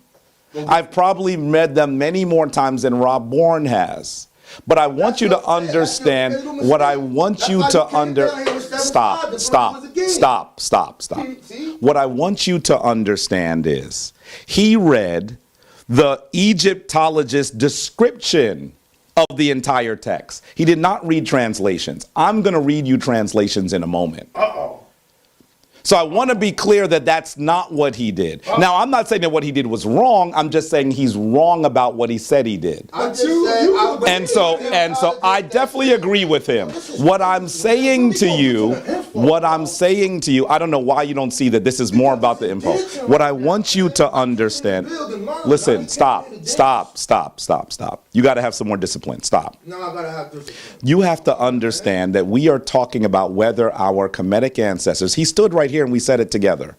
thought that this was literal or symbolic or figurative. Where are you showing He us is where the the stop. Now you're being disrespectful because I didn't do that to you when you were presenting. I let you have a little rejoinder, but don't destroy everything I'm doing. I didn't do that to you. So I want to be very clear that I showed you many of the deities that you will see, even in the judgment scene. He would like to say that that is what we believed was literal in the afterlife. But if you look at the deities, they don't just exist in the end of our life. We see images of them interacting with people who are alive. So that if Ast is literal in the afterlife, when I show you that a king is suckling from her in order to be king, that didn't occur in the afterlife. And no one in the ancient world believes that he literally was suckling from Ast. So I don't know why he doesn't understand that every slide that I have showed you is directly connected to our presentation. But I should not be surprised he doesn't understand it, because his entire presentation proves my point. No one said, nothing he said says that they literally believe this. By the way, he's saying this is picture shit. And then he read you pieces. First of all, I also read you from the Walters Museum describing Isis, or Ast, as I call her, as the Africans called her. I'm about to read you from the Rayupert and Haruangir. What he did, is so powerful. I don't think he understands what I'm showing him. This on the screen. If you see, that right there is I feel like I'm talking to a wall. if you are looking at a priest that wore these masks in ceremony, then obviously they understood they were talking about something that was figurative. Because if it wasn't something that just occurred when someone was wearing a mask, then they would have believed that a person, a dog-headed person, literally came into existence to do this.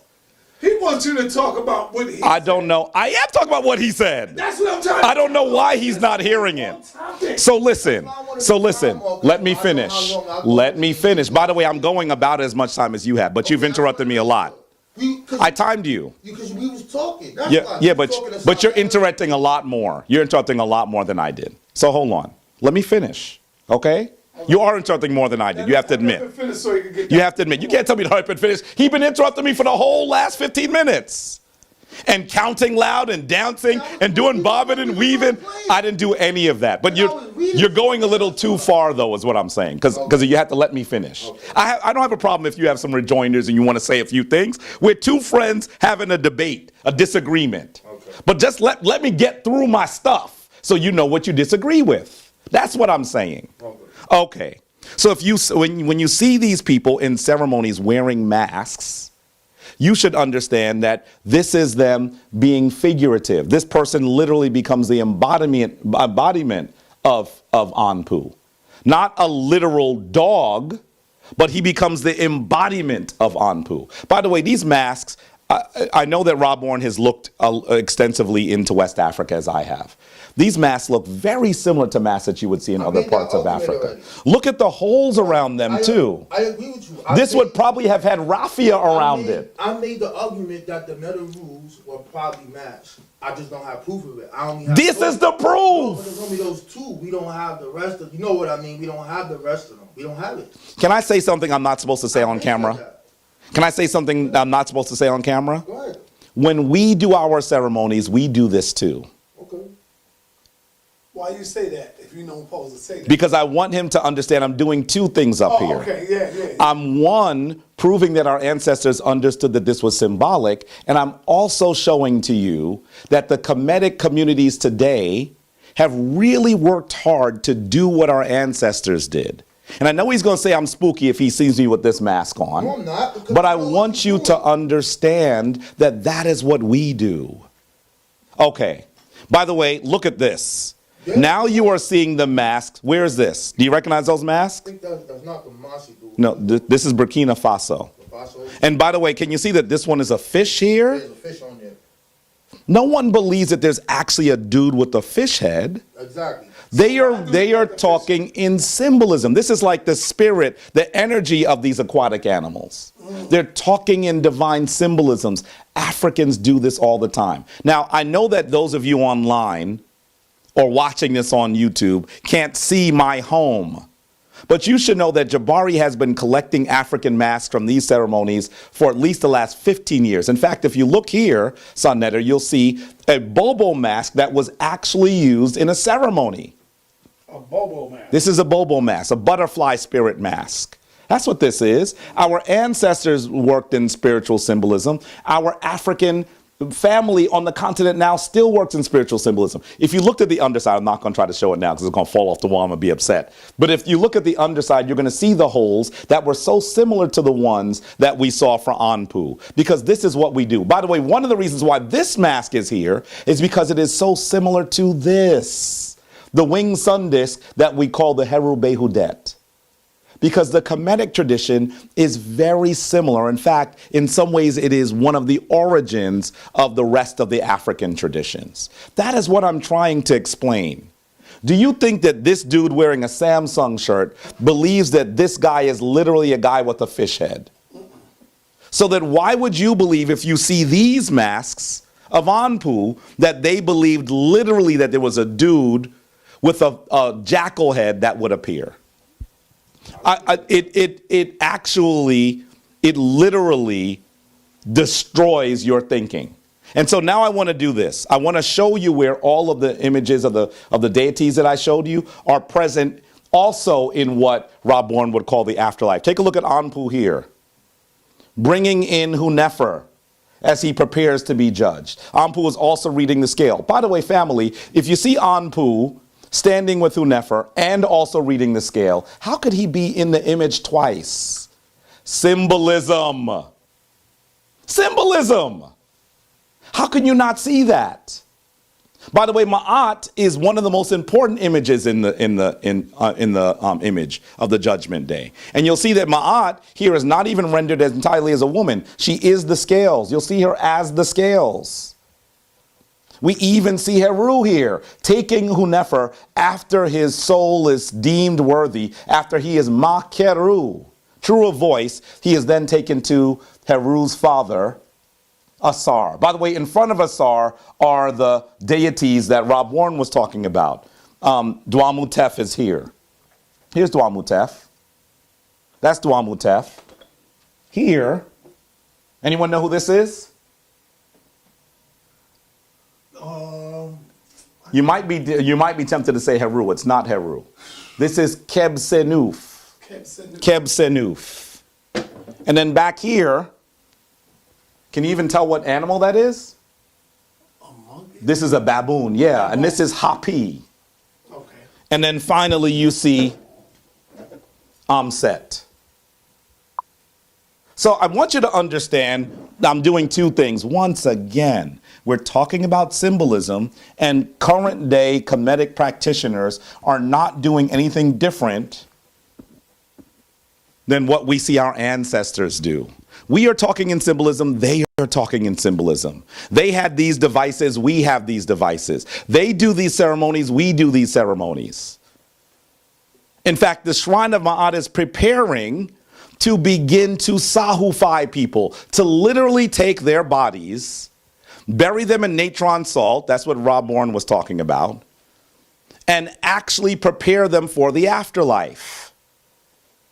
By the way, Rob Bourne also tried to say that those concepts were primarily ones that were for royalty, but then he also read that the common people would do the same thing by burying their bodies in the sand. So I want you to be clear that while scholars continually say that the afterlife was first viewed as something just for royalty, that was never the case. Royalty had... You proved it for me. Listen. Let me finish. Hear what I'm gonna say.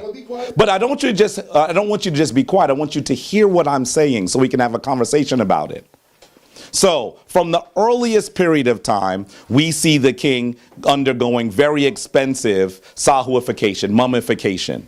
The average person could not afford to do that, but they didn't just take the bodies, cut them up, or eat them or burn them. They would bury them in the sand because the sand was a cheaper version of sahuification, mummification. So why would they do that if they didn't believe that they also went into the afterlife? So I want you to understand that the concept of the afterlife was never just for royalty. Never. Never. I have argued this with so many scholars whose names are on some of the books that Rob Bourne is describing. And they have to say, maybe you have a point, is what they usually end up saying. That's what they end up saying. I'm going to tell you that Jabari has been arguing with these scholars for a long time because some of the way that they render this stuff, I think, is out of balance. I told Reggie once that when I was a sophomore in college, I was not ready.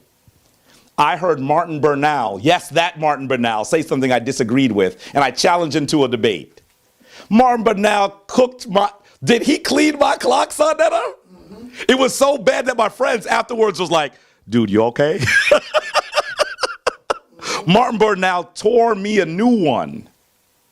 And then my elder, the person that has meant a lot to me, who most people on this platform don't know, James Turner said, after I felt really bad about how badly it went, guess what he said to me? He said, you'll be better next time. And it made me feel, I said, I'm learning. I'm going to be stronger and better able to make these arguments. And so instead of just wallowing in the fact that Martin Bernal beat me horribly, I was 19. I've been doing this for a long time. He said that experience of losing to a scholar of that weight is going to make you stronger. And so I want to make sure that we understand that this conversation we're having, we could get heated about it. Rob Bourne is my brother. I hope he doesn't take it personally and get upset with me. He's my brother. I like him. I told you that already. He reads, he studies. He's not going to just read stuff. Oh, wait, before I even start or close, I said I was going to do this. Let me do it. I'm going to read you not just from what an Egyptologist said. I could do that because I also was prepared to read you from Yosef Ben Yachanan. I came ready with Dr. Ben today. But I also want to read you directly from the Rayupert and Ger, that book that has been misnomered the Book of the Dead. And this is going to show you that this is not written by a modern Egyptologist. This was written, this particular one, in the New Kingdom of Ancient Kemet. This text is thousands of years old. This particular one is translated by Wallace Budge. And I actually believe that most of this translation of this section is decent, right? Now, I want to be clear about something. I don't think that Wallace Budge's translations are often wrong. They just sometimes take the spiritual thinking out of things. Okay? So, let's read this. This is the chapter of giving the heart to Asar. Ani, to him in the underworld. Oh, wait a minute. Yes, the chapter of giving the heart to Asar Ani in the underworld, in the nether world. And by the way, the word for an underworld is neterchet. May my heart be to me in the house of hearts. My heart be to me in the house of hearts. May be to my heart, may it rest in me. I shall not eat the cakes of Asar on the east side of the lake of flowers. A boat is going down the Hapi. The Hapi is the Nile. And in thy sailing up, nor shall I advance to the boat with thee. May be to me my mouth, I may speak with it, my 2 legs to walk, my 2 hands to overthrow my enemy. Be open to the doors of heaven. May it be unbolted for me by Geb, the chief of the Neteru, his 2 jaws for me. May he open my 2 eyes, which are blinded. May he be made to stretch out my feet, which are fastened. May I be made strong, Anpu. Make my legs strong to rise up for myself. Now, I want to explain what I'm reading. This is the actual text that Rob Bourne was referring to. when he says that some of the ceremonies give people the ability to take their bodies back. That's what I'm reading to you. And the reason why he's able to get his body back is because Ani in this text becomes a Sar. So that we don't believe in what they would like to call a spook god. What a disrespectful term. We actually argue that you are divine, family. The text says that. So that if they believe it literally, that a Sar exists literally, then that would mean that you are a Sar. That's what the text says. I'm not just giving you my ideas. By the way, did you notice that some of the quotes were repeated several times? Most scholars believe that they were either sung or chanted. Yes, our ancestors sung, they sang songs, and they chanted, just as you see practitioners doing today. Of course, when we do it, people say we're pseudo. But we're doing exactly what our ancestors said that we would do. Family, please understand, when you see this, that our ancestors believed that, yes, the afterlife was absolutely a literal place. But they believed that it was a symbolic place. So the afterlife does exist, it just doesn't necessarily look exactly like this. They are trying to describe how energy transforms, how you actually become the master of all things, that you become, in this instance, not Ani, but Hu Nefer Asar. That is what is being said right here. No, I'm sorry, right here. You want to read the glyphs? Oh, well, I was going to show it to you. Anyway, I want you to see that this is the name Ani Asar right here. I can spell it for you. By the way, people think I don't read the Medunetter. Please stop this madness. Please stop the madness. I have never said I don't read the Medunetter. I said that I am not the expert in the Medunetter in my shrine. My wife is the expert. But that doesn't mean I can't read. So I wanted to show Rob Bourne where you see the name of Hu Nefer and him being Asar. Mm-hmm. It's in the glyphs here. Okay. He is Hu Nefer Asar after he gets past the scales. Mm-hmm. So not only are we talking symbolically, but yes, we do believe in an afterlife. Not only do we pray to these deities, but we do believe we're praying to the energy, divine energy, that makes up those things. And finally, I want you to understand that modern day practitioners are working really hard to do what our ancestors did. So I really hope that Ra Bourne is prepared to respond. I think that you'll recognize that much of what he said supports what I say, and that clearly we're talking about symbolism. Clearly, that is what we're talking about. I also want you to understand and recognize that in so many of the images that I showed you, Rob Bourne was unfamiliar with them. So our dear Rob Bourne has to do a little bit more research. That's all he has to do. In order for him to understand this a little bit more comprehensively, he has to do a little bit more research. I'm not trying to insult him. I'm not. Because that brother, when he gets on a topic, he eats it. And he will eat it. I just hope that he's not being infected by those people that just want to say something negative about us. Because I don't think ultimately that's who he is. I don't think that's who he is. He's not the kind of person that would just say something negative just for the sake of saying something negative. And so I want him to do a little bit more research and see that perhaps what I'm telling him is actually the way our ancestors viewed it. Thank you so much. Peace. He pulled up his book right here. I remember this when I was a kid. I had this, the book of Coming Forth by Day, right? Before I get to this, I like this book too. I like a lot of his books. He has a book of Heaven and Hells and all this nice stuff. He talks that real mystery God stuff in that book. But I got you, brother.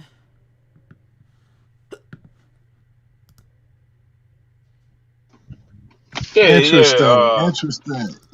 Yeah, man. I kind of. I don't really know what Jabbar is talking about right now. Like, I think I blacked out. Because I did serious. I think I blacked out because I thought Dude been going on for an hour for real, and I'm kind of like, damn. Did Rob had another turn that I blacked out on? But my point is, he had some. Like I didn't like Jabari. Jabari usually do better than this though. Uh, he started talking about like he worried about like people say I don't read the meta, and then he said I just say I'm not the expert. You should have read something. You should have let a person pull it up on you so you can read it to him. Like his arguments was just everywhere. Like he was trying to defend himself. He wasn't even studying Rob Bowen. He'll get in with the symbolism and I'm pretty sure that Rob Bowen knows about symbolism. We all know about symbolism.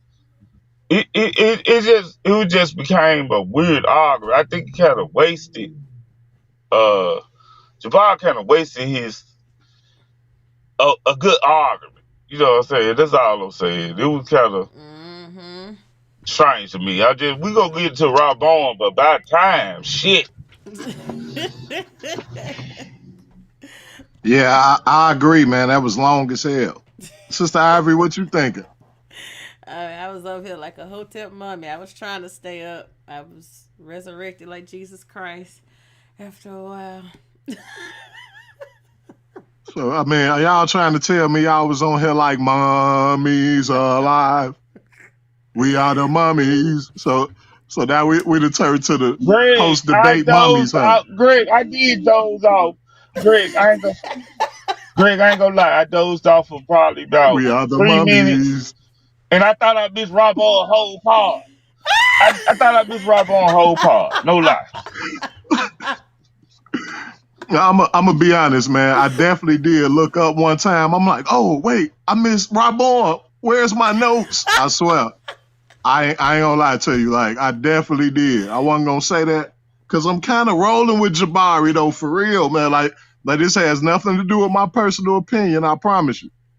But a lot of the stuff that seemed to be non sequitur, he's really trying to push the nails in the coffin in reference to it being symbolism, like with the anthropomorphic conceptions of the deities.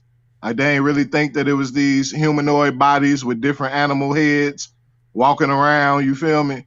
Like in reference to pretty much everything he was saying. What was some of the things that he had brought out? It was so long though, man. It was like, dang, I quit Yeah, writing. it was too I'm So like, I long, ain't finna Greg. use I no know you whole other gave up. page. I know you gave basically up, what he's Greg. You saying, gave during up. my mummy state, I probably missed something while I was mummying out. But so he basically said so I guess he's saying that those are principles. Like the people did not exist. They don't believe that they was ever people, right?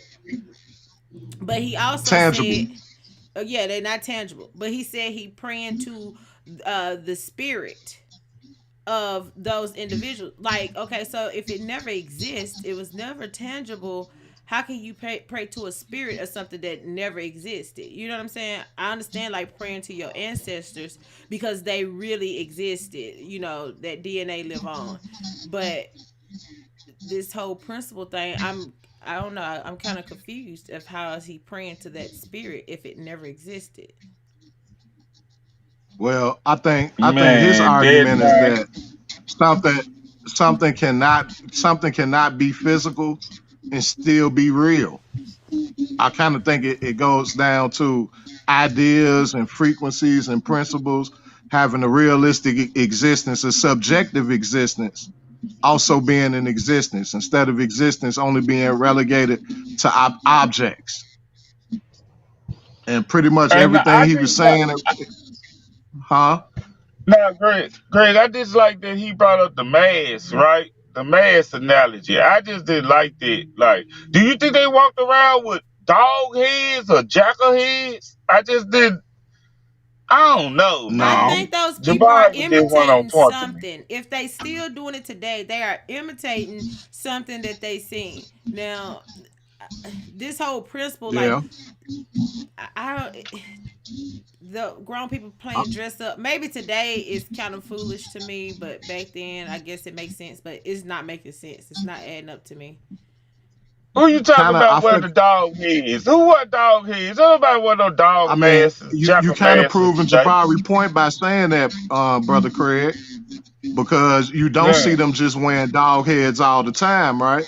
Which means they were wearing them during symbolism, when they got into ceremony and ritual for special No, times, I'm not to talking be about. taken is a daily, everyday thing.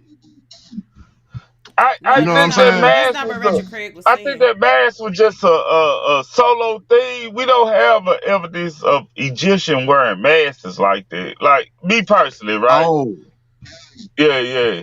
oh, And that's what you're saying. but you can find it in West Africa, like that's what they do, the mask thing. But it was just that one mask. I would have liked for him to show a lot of masks to convince me, right? He didn't do a good job to me. Like Mm. I ain't like that. I'm just saying. Y'all go ahead, man. I just didn't like it. I feel you. I I'm with feel you you. on that. Yeah. All yeah, all perspectives are welcome. Um, yeah, I don't know about the mask either. I would just say that much because I don't know enough to really cast an opinion on it. But I will say that I think it goes right back to that caveat of whatever is quote unquote real and existing being objects, something that's based off of objective proof, objective perception. And it's kind of like a two-edged sword in a way, because if you cut things down the middle, is only things being real what we can perceive and grasp, and everything else being spooky or unreal. And then you debating somebody who's saying that it's not literal, isn't having a tangible physical existence, but it is real. It has its own subjective reality. Then it's like, ooh, that's really kind of close and tight. But don't let me talk y'all Hey, head Greg. off, man. We probably still got a whole lot more to go. Hey, Greg. Let me say this right quick, Greg. Just Go like ahead. my grandma, right? Rest in peace to her. She used to say I'm a mathematical genius like my granddad. I ain't never met my biological granddaddy, right? And Mm-hmm. and I'm like, uh, that's like symbolism to her, to me. Like it ain't nothing. It's so subjective. She's like, you smart like him in mathematics. So that's what I heard all the time. And people could believe stuff based off somebody else's opinion. That's all I'm saying. So no. Yeah. Valid point. Valid point. Yeah. Sister Ivory, take us back. Get your coffee or something ready.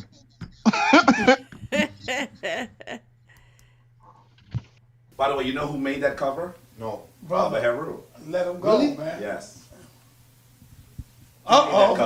See, look at you, man. That's why it's so special to me. See, we do more than this, just that. Rob, come on, brother. That's Okay. his design. This is my point, right? So he used this, but I just want to say something. Any individual that picks this book up, we are talking about 2020. The black man and woman and child here in America has specific problems. I'm telling you that we have no more time to waste for searching for things that were dealing with the unknown. He wants to tell us that these are all forces in the afterlife. He made some points. If I give you this book and you read the first page, or I tell anybody to read the first 3 pages, they have to go through a dictionary. You have to go through all different kind of things to understand that. Is this the solution for the black man for having knowledge of self? No, you can't learn that from this book, bro. You can't just read a chapter and get the understanding from this. That's true. That is a fact. You have to work with someone. You have to. That is a fact. That's what the shrine does. I know. Proselytizing. That's what we do. Process. I'm just playing. Let me hold up. Scratch that off the thing. No, you can leave it. No, take It's that a off. joke. You can make a joke. All right. In this book right here, this was funny that this popped up. The Judgment of the Dead. Floyd has just been knocked out. He used Mr. Buzz, like I knew he would. That's why it's there. The belief that the deeds done in the body would be subjected to an analysis and scrutiny by divine powers. He said divine powers, right? Symbolic divine powers. After the death of man belongs to the earliest period of Egyptian civilization. The powers aren't symbolic. Okay, the powers are real. The image of how we represent it are the symbol. Okay, got you. And this belief remains substantially the same in all generations. It is quite certain that the belief in the judgment was as deeply rooted in the Egyptians as the belief in immortality. All the evidence available goes to show that each soul was dealt with individually and was either permitted to pass into the kingdom of Osiris and of the blessed or was destroyed straight away. Now, right, I'm just saying this. I'm pointing this out to say that these people believed in the afterlife as I'm not arguing what he's arguing. I understand that Ampu and the animals are symbols. I'm not saying that those are real things walking around on the planet. Literal. I'm not saying they're literal things walking around on the planet. I understand that. My whole issue is these people believed in this afterlife. Now, I believe in the afterlife. That's fine. Hey, that's good. This is why I started with the foundation of all of this. The foundation is how the Egyptians saw themselves. I want y'all to remember, I pointed out the Ka, the Ba, the Ak. Each and every single one of these things showed you that he said there is a double. And this double of the Ka, the Ba, and the Ak, I specifically showed you, went someplace when they died. They believed that the soul or the immaterial part of yourself went to another place. I believe it goes to another place. Okay. And I believe the scenes that they pulling up, they're saying is literal. So as I all right. Look, this is the model that he keeps bringing up. And I keep showing you. The model for the duat. The Egyptians thought of the afterlife not as a kind of continual angelic state in some paradise, but a daily non-physical. Wait, say it again. A daily non-physical. Say it again. You heard me. Daily non-physical. Non-physical. Yeah, that's right. Non-physical existence on earth. The model. Listen to this. The model for this new existence was the daily journey of the sun. Right. Right? So they used. Oh, hold on, brother. Wait a minute. They recreated a new world based off of the things they have right now. Right. Because nobody knows what happens when you really die. So in their minds, these priests that I call the 10%ers made up of this ideology. Right. And they believed in the Book of Gates. They believe in these hours. All of these books. Remember, I got these two spooky eyes here for a reason. These hours, they are describing the things that are in the duat. They are telling you that you must complete and go through these things. He wants to tell you that it's only symbolic in powers and they never saw the afterlife as being literal. I believe you have to go through those things, Rob Warren. Yeah, okay. I don't know if you... No, I don't know if you so then you shouldn't be arguing with me. I'm telling you... No, you're arguing with me. I'm not arguing with you. Who called me here? Who called you here? You said I need to talk to you. From the beginning, you said that you wanted to go up against me about these issues, that we were not connected to the Kemetic people, and that they believed those things were literal. Yeah. I didn't start this conversation with you. You said that to Sa Netter. He called you. Got us on the phone. Okay, fine. Right. Anyway, Back to it. Yeah, hold on. Again, I'm just making my point. Why I came here. I came here to show and prove with documentation that the ancient Kemetic or Remesh people believed that afterlife scenes was literally to them. He says it's not. Again, duat, a designation of the netherworld. Again, this guy here, Eric Horing, he is the foremost scholar on this subject today. There is no one who passes him. Now, how old is he? He's old as hell. Okay. I want you to research that when you look at it. I'm not going to tell you why that's a problem. Okay. Well, you're right. There could be somebody else that got some new information. That's not what I'm trying to say. Okay, so now when the brother says that the Egyptians did not, the afterlife was not only for that, I need to see documentation. Because when I'm coming to you, I'm coming to you with documentation. I'm not coming to you. What do you want documentation of? I want you to show me that in the beginning concept of them writing that the afterlife was not for just the king.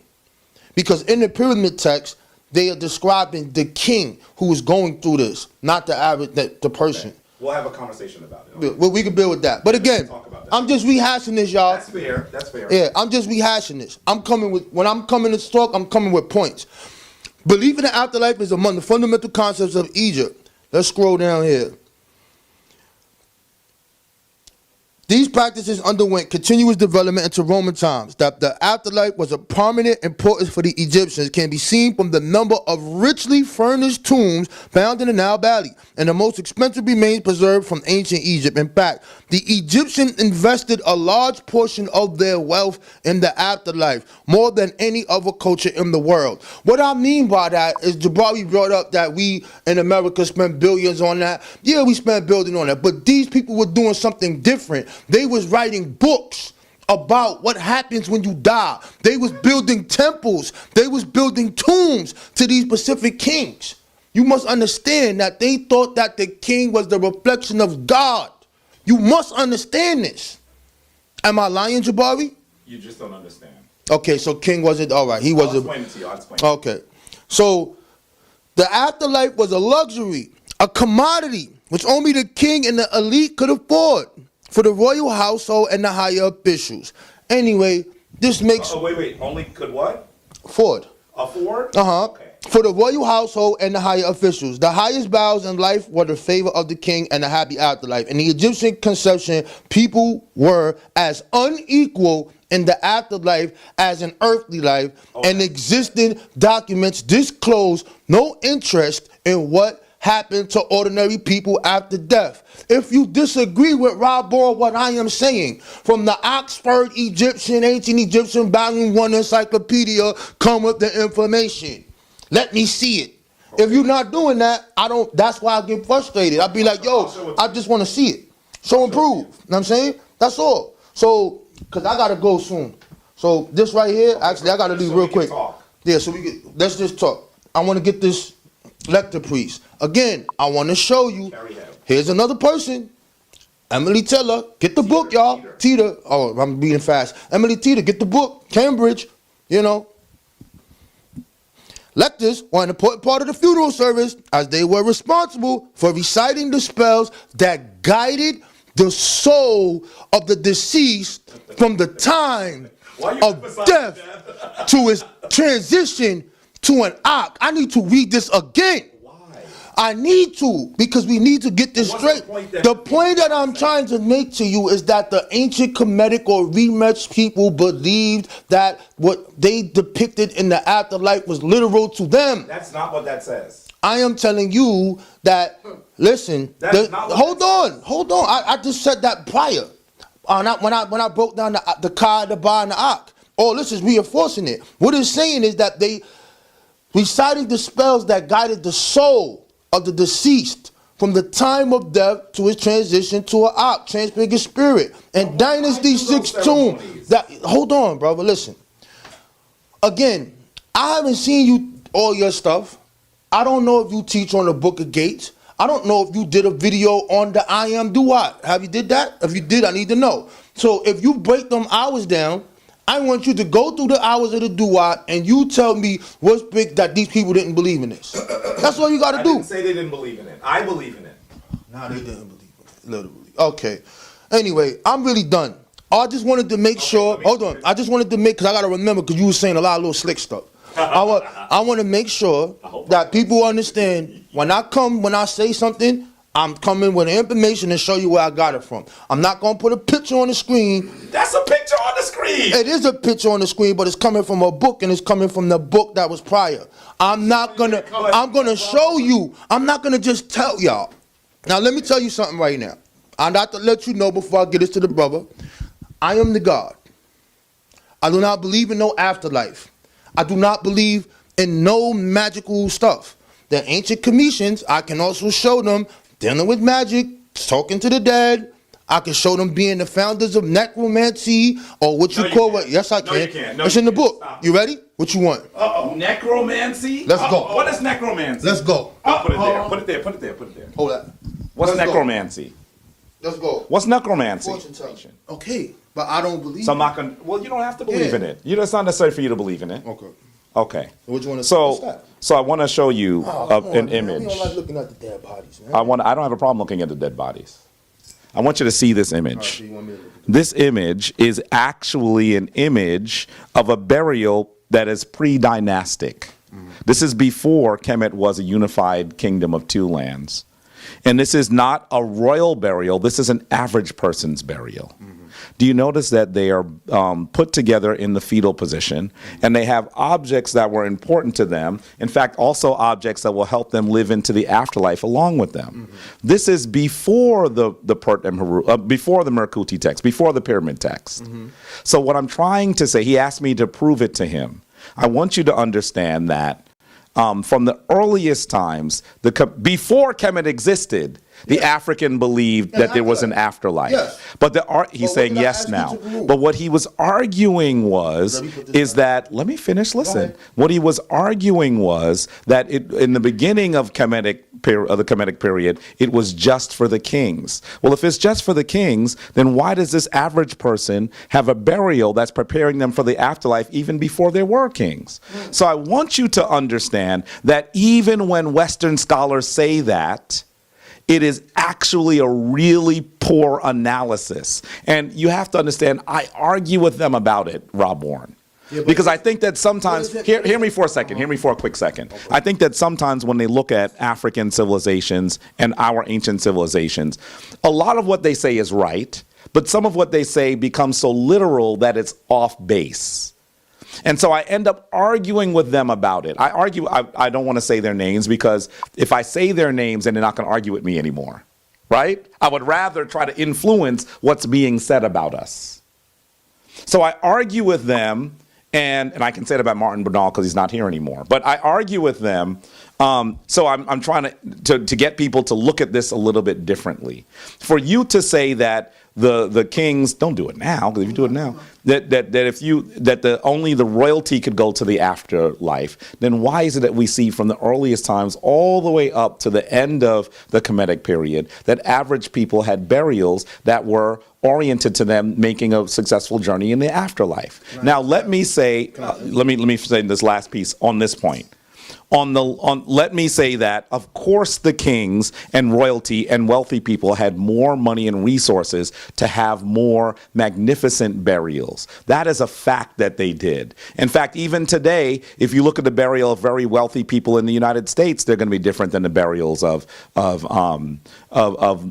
average people. But that doesn't mean that we all don't believe that there's an afterlife. So that argument that they make, it actually defies all of the artifacts that we see. Okay. So in the context that this is written, it is talking about the written record. We have no written record in the Bardarian period or none of that. We got people, I saw something 50,000 years ago where they got people with little stones or trinkets in there. Why would they put it there? So we can see that's development. As far as the story we're talking about, the beginning on a written literature, that story was created by their priests. That's true. And this is what I'm meaning. So according to them, how they have that written, this part of how we're describing this afterlife is for us, because this is helping us maintain our rule. Can I explain something on that? Because what you're saying is correct, but I think once again, the way that they describe it is misleading. All of those texts, the pyramid text, or the Merkuti text as I call them, the Rayu Pertim Hirungir, in fact, even the coffin text, the Nebang text, all of those texts were descriptions of ceremonies for the most part. So that what they were doing is they would literally put the person's name in the ceremony. So it is a fact that the ones that we have are to particular people. Because if you're looking at the Merkuti text, if this is the pyramid, I'm going to use that so people know what I'm talking about. If this is the pyramid for a particular ruler, it has his name in it. That doesn't mean that other people don't also have the same idea just because you can find a text that has his name in it. All of the texts from the beginning of the time to the end of the time always are written with people's names in them. And so I think that when they say that in the beginning time it was just for kings, first of all, that doesn't make any sense. Because throughout all the time, and you even said this, throughout all of the Kemetic period, the people who were able to read and write were the most wealthy. So if you're just looking at what they wrote and say this is for them and not for anyone else, you can't make that argument. You would have had to speak to the people who can't write. But we can see that the people who can't write are speaking for themselves because we see their burials. And their burials have objects for them to make the journey. So if their burials had the objects to make the journey, they also believe that they had the afterlife. Does that make sense? Okay. Is that a fair argument? Okay, you could try to make the argument. The creators of these stories, these corporate texts, are the priesthood. Probably. These are the people who made this. Probably. Well, who else did it? Just an average person. Well, here's the deal. All right, let me, because you be saying stuff and you just made me forget my point, man. Okay, God damn. Go ahead. That's why You act like you don't interrupt me, and I don't forget points. Oh God damn. You act like I don't do that. Doesn't happen to me. It's supposed to be a dialogue, so you got to try to remember your points. Yo, move that over. Move that. The Asar statue, I'll take it. Because you tested and it rocked for a minute. I'm like, oh. So basically, what I'm saying is this, right? Mine's at home. When you deal with the barrios of those people, What they call that? The beard. It's a false beard. No, but it's called a what? It's called a beard. No, that's a beard. What is called in the middle? Netta. I don't remember what the word for beard is. I just said it. The shishat. No, that's not. No. All right. Shishat. I can show you what a shishat. Go ahead, Robbo. to Shaq. Yeah. Yeah, so what I'm saying is the barrios of these specific people is the stories that I am talking about. So in the pyramid text, there we go, it came back. The duat for these kings was the pyramid. So when we look at Pepe, when we look at Pepe, the afterlife was the pyramid? No, hold on, let me finish. No, yeah, the duat was looked at as that chamber. No. I just read it. No, you didn't read that. Okay. Show it to me. That the pyramid was the afterlife. Not the great. Oh, here. It's okay. Put it there. Just not here. Anything else? Anywhere else? Not the great pyramid. Not that pyramid. They talking about the tomb. Yes, but they did. Yes, they were saying that it looked they looked at that as being a duat, and this is why show it was it put to down. me in your text. Okay. You're not going to see that. Okay. The Merkuti was supposed to be. Some scholars believe that it's a resurrection device. Let me turn this off. That allows you to make the journey to the afterlife. It is after 3 o'clock. We gotta. Yeah, come on, man. I got to roll right quick. All right, man. So we wrap it up. I'm not talking about Quebec no more. So whatever questions you have to me about Quebec, Well, listen. Let me just say this in closing. The reality is that Rob Bourne and I don't disagree as much as he thinks we do. I'm just saying that I think that I don't understand. his analysis, your analysis of what you're reading is different. And I don't know how you could get a different analysis based on what you read. He told us that. Because I'm dumb. No, you're not dumb. You're not dumb. You're not dumb. You're not dumb. You're not dumb. By the way, I thought you did go to college. I did. Okay, so why you say you didn't go to college? I didn't go to your school. I'm a city college. What does that mean? I think that in order to be intelligent, you have to go to my school? I never said that. Please don't think that I've ever said that that my school is better than his and that's the reason why I'm better at this. I'm better at this because I've done more research. That's all. And I really believe that when this brother reads more, he's going to see that at least, maybe he won't agree with me entirely, but at least he's going to say Jabari has a better argument. A better argument how? Like you're going to see more pieces of information. You're going to say, I can see why Jabari makes the case he does. You may not say, I do see why. So then why are you so upset when I make it? Because you're a believer. What do you mean I'm a believer? You want to change. Listen, right? We got to end it. You get frustrated. Yeah, you can cut it off. You just get frustrated when I say this shit is little. Well, let me finish. All right, go ahead. And it's going to be really quick. It's going to be really quick. You get frustrated when I say it's literal. Family. I want to say that as we look at what Rob Warren read, or if you look at what I read, you should be. Hold on. Sarnetta said, let's end it. And then while the other dude was talking, and when Jabari, I guess, have more to say, he's like, okay, go ahead. Yeah, we got to see if he get Bravo to close it statement. Yeah, I just wanted to point that out. Yeah, I feel he bullied. To be clear that our ancestors were dealing in spiritual symbolism. Africans on the continent deal with spiritual symbolism. Africans in the United States deal with spiritual symbolism. And so it's really important for us to not insult our ancestors by pretending that they do not have the mental acuity to understand symbol or to speak in symbol.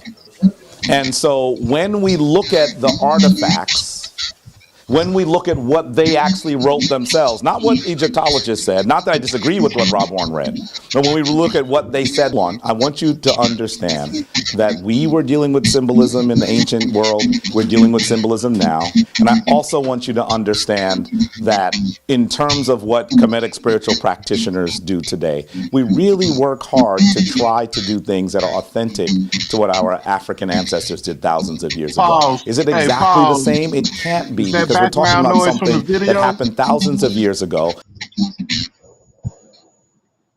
That's from the video.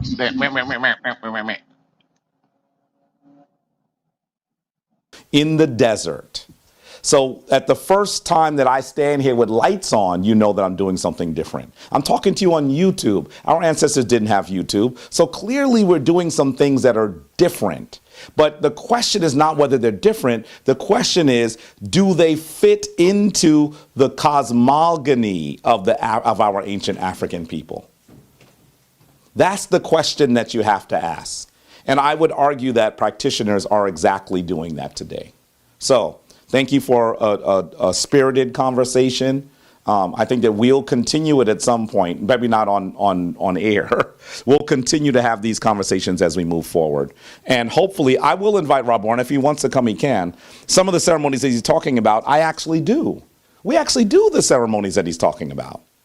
So I want you to understand that if I'm doing all the ceremonies, just understand I might have a better understanding of how they occur because it's what I do. It's not just something that he read. So family, please, all I can say to you is we hope that you return to your African spiritual forms. It doesn't have to be Kemet, but return to your African spiritual forms, because as long as you continue to use forms that do not come from us, in many ways you're giving power to people who sought to defeat us. Peace. Peace. Yes. Ooh, wee. Okay. That's it.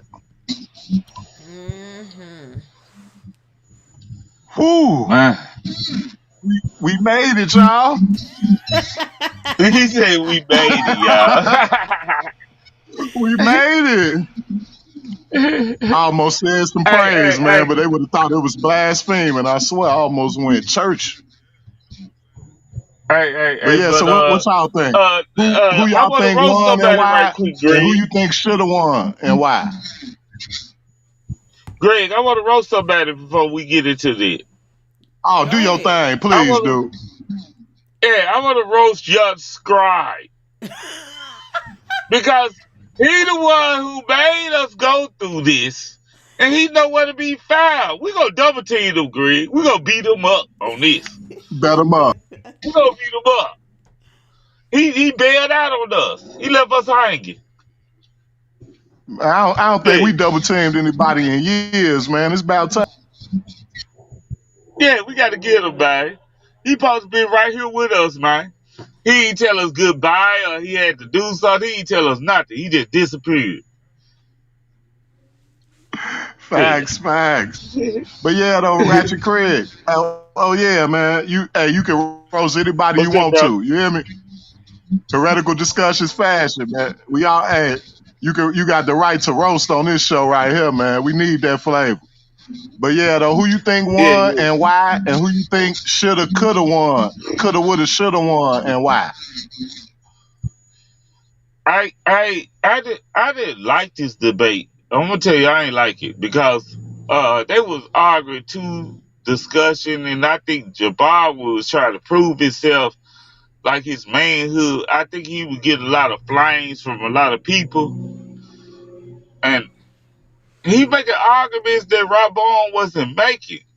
Like Rabon was bringing up the sources and stuff, and Rabon started complaining about like you bringing up pictures, but you ain't got the information on deck like that. And I think if they would have had a dialogue without the long monologue between the two, I think it would have been a better discussion. But I had to give it to Rob Bond. He was frustrated too. I was Oh frustrated a wow. little bit.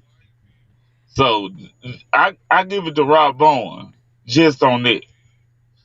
And he was appealing to a And lot of emotions of Jabari and you know it was just it got ridiculous at point and a lot of non sequitur argumentations with me. That's how I felt toward it. And you go ahead, Greg and Sister Av. like, who is it a difference between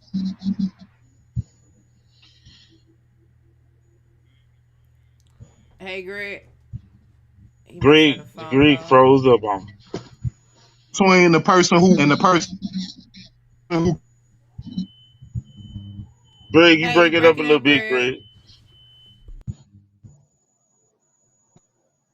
could have shown one and huh? You breaking up? The hell? We can hear you now.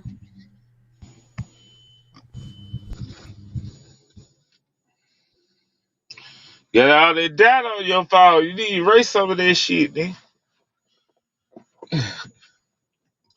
He coming back in now. He come back in. Yeah, Yeah. he Okay, froze right there. yeah. There I go. Greg, What was your you got two pictures up on here. This funny. yeah, that's for the twins, Gemini gang in the Yeah, building. You yeah, still yeah, that's very Gemini. very Gemini in this joint. Well, my bad, I ain't hear you. Was your Rob Bourne who won and who should have won? Because you know that'd be different sometimes. Yeah, Rob Owen won.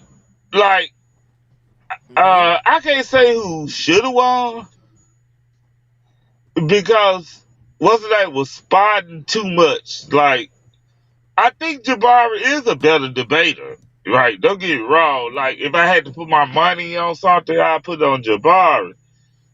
But I don't know. He was going through something at this time. He was like off subject, off topic. It was just all over the place too much for me. Understandable. Sister I want to hear Ivory. more about the doo Oh, wop. I want to hear more about the doo wop and cause Raboa knew it wasn't literal like that, but the part that was literal, Jabari didn't want to touch it. He didn't want to touch it because it was some parts that were literal. So you know, he put an argument in Rabo's mouth that Rabon wouldn't make it. But go ahead, Greg. My fault. oh, you good, bro. Plus, I'm gonna pass it to Sister Ivory anyway. Sister Ivory, who you feel like won and who you feel like shoulda, coulda won? Rob Bourne, Rob Bourne. I hate to admit it, I was rolling. Hey, I had that caveat in reference to what's real and what's not. But my boy Rob Bourne came through that last round and just put all that in the dirt. Say that he's not talking about them being physical, tangible, having a physical, tangible existence. He was like, no, that ain't what he's saying. What he's saying is that y'all believed in them things for real, believed in the Duat and the Netaru for real. And ironically, Jabari agreed with that. Mm-hmm. He agreed that they believed in them. Yeah. Yep, And I on the agree. flip side, you know, Jabari saying, yeah, we believe in them, but it's symbolic. Well, sorry to say, whether you believe in it is symbolic, figuratively, allegorically, you're still proving Rob Moore's point that you and them really believed in them and Mm-hmm. didn't just think they was just some figments or some little symbols or something like that. Y'all really believed in it. So with that, I must say, yeah, I got to give it to Rob Bourne as well. He did his thing, and in many ways, Jabari helped. The best things Jabari did and said was non sequitur to the argument. And yeah, Mm-hmm. I agree with the sister Clarissa out there. He took too long. This coming from somebody long winded, by the way. He took too long.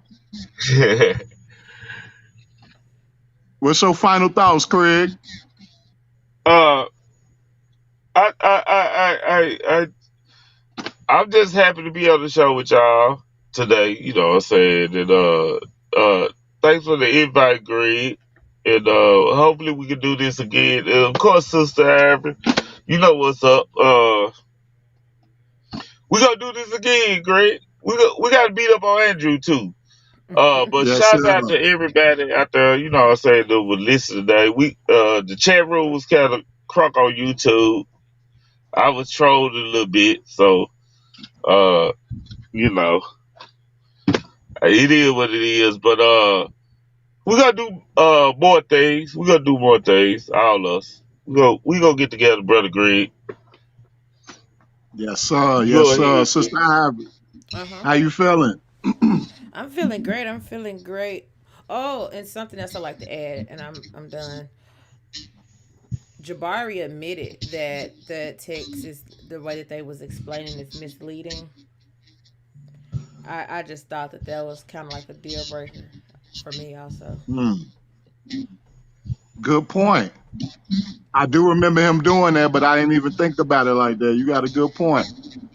And once again, first and foremost, thank you, Sister Ivory, for seeing the vision and dedicating your time. You feel me? I'm gonna try to make sure this a good return on investment to the end of days. Brother Craig, gratitude, man, for coming through, bro. Thank you for letting Yes, sir. bygones be bygones. We live in proof, man, and Yep. we could get into some social fisticuffs and get upset with each other and rah rah rah in the back. You feel me? Get turned up, and Yeah, we can yeah, still yeah. come We had together some to wars. Me and collaborate you had some wars, on some Greg. good We had some material. wars. You know what I'm saying? And I If like we this can click up, refreshing bro, conversation today. hey, ain't no excuses for nobody else in the conscious community, man. Cause me and you clicked up together. You feel me? And for the first time Yep. ever, I'ma go and say it. Do your thing, Yep. Ratchet Heretic. Thank you, sir. Thank you, sir. Heretic Resurrection in the building, baby. Everybody who watching, was watching, Tulu. will watch. Tulu. Like and subscribe. Do y'all Tulu. thing. And Peace and now grace love. and peace be back to you. Make sure you like, share, subscribe.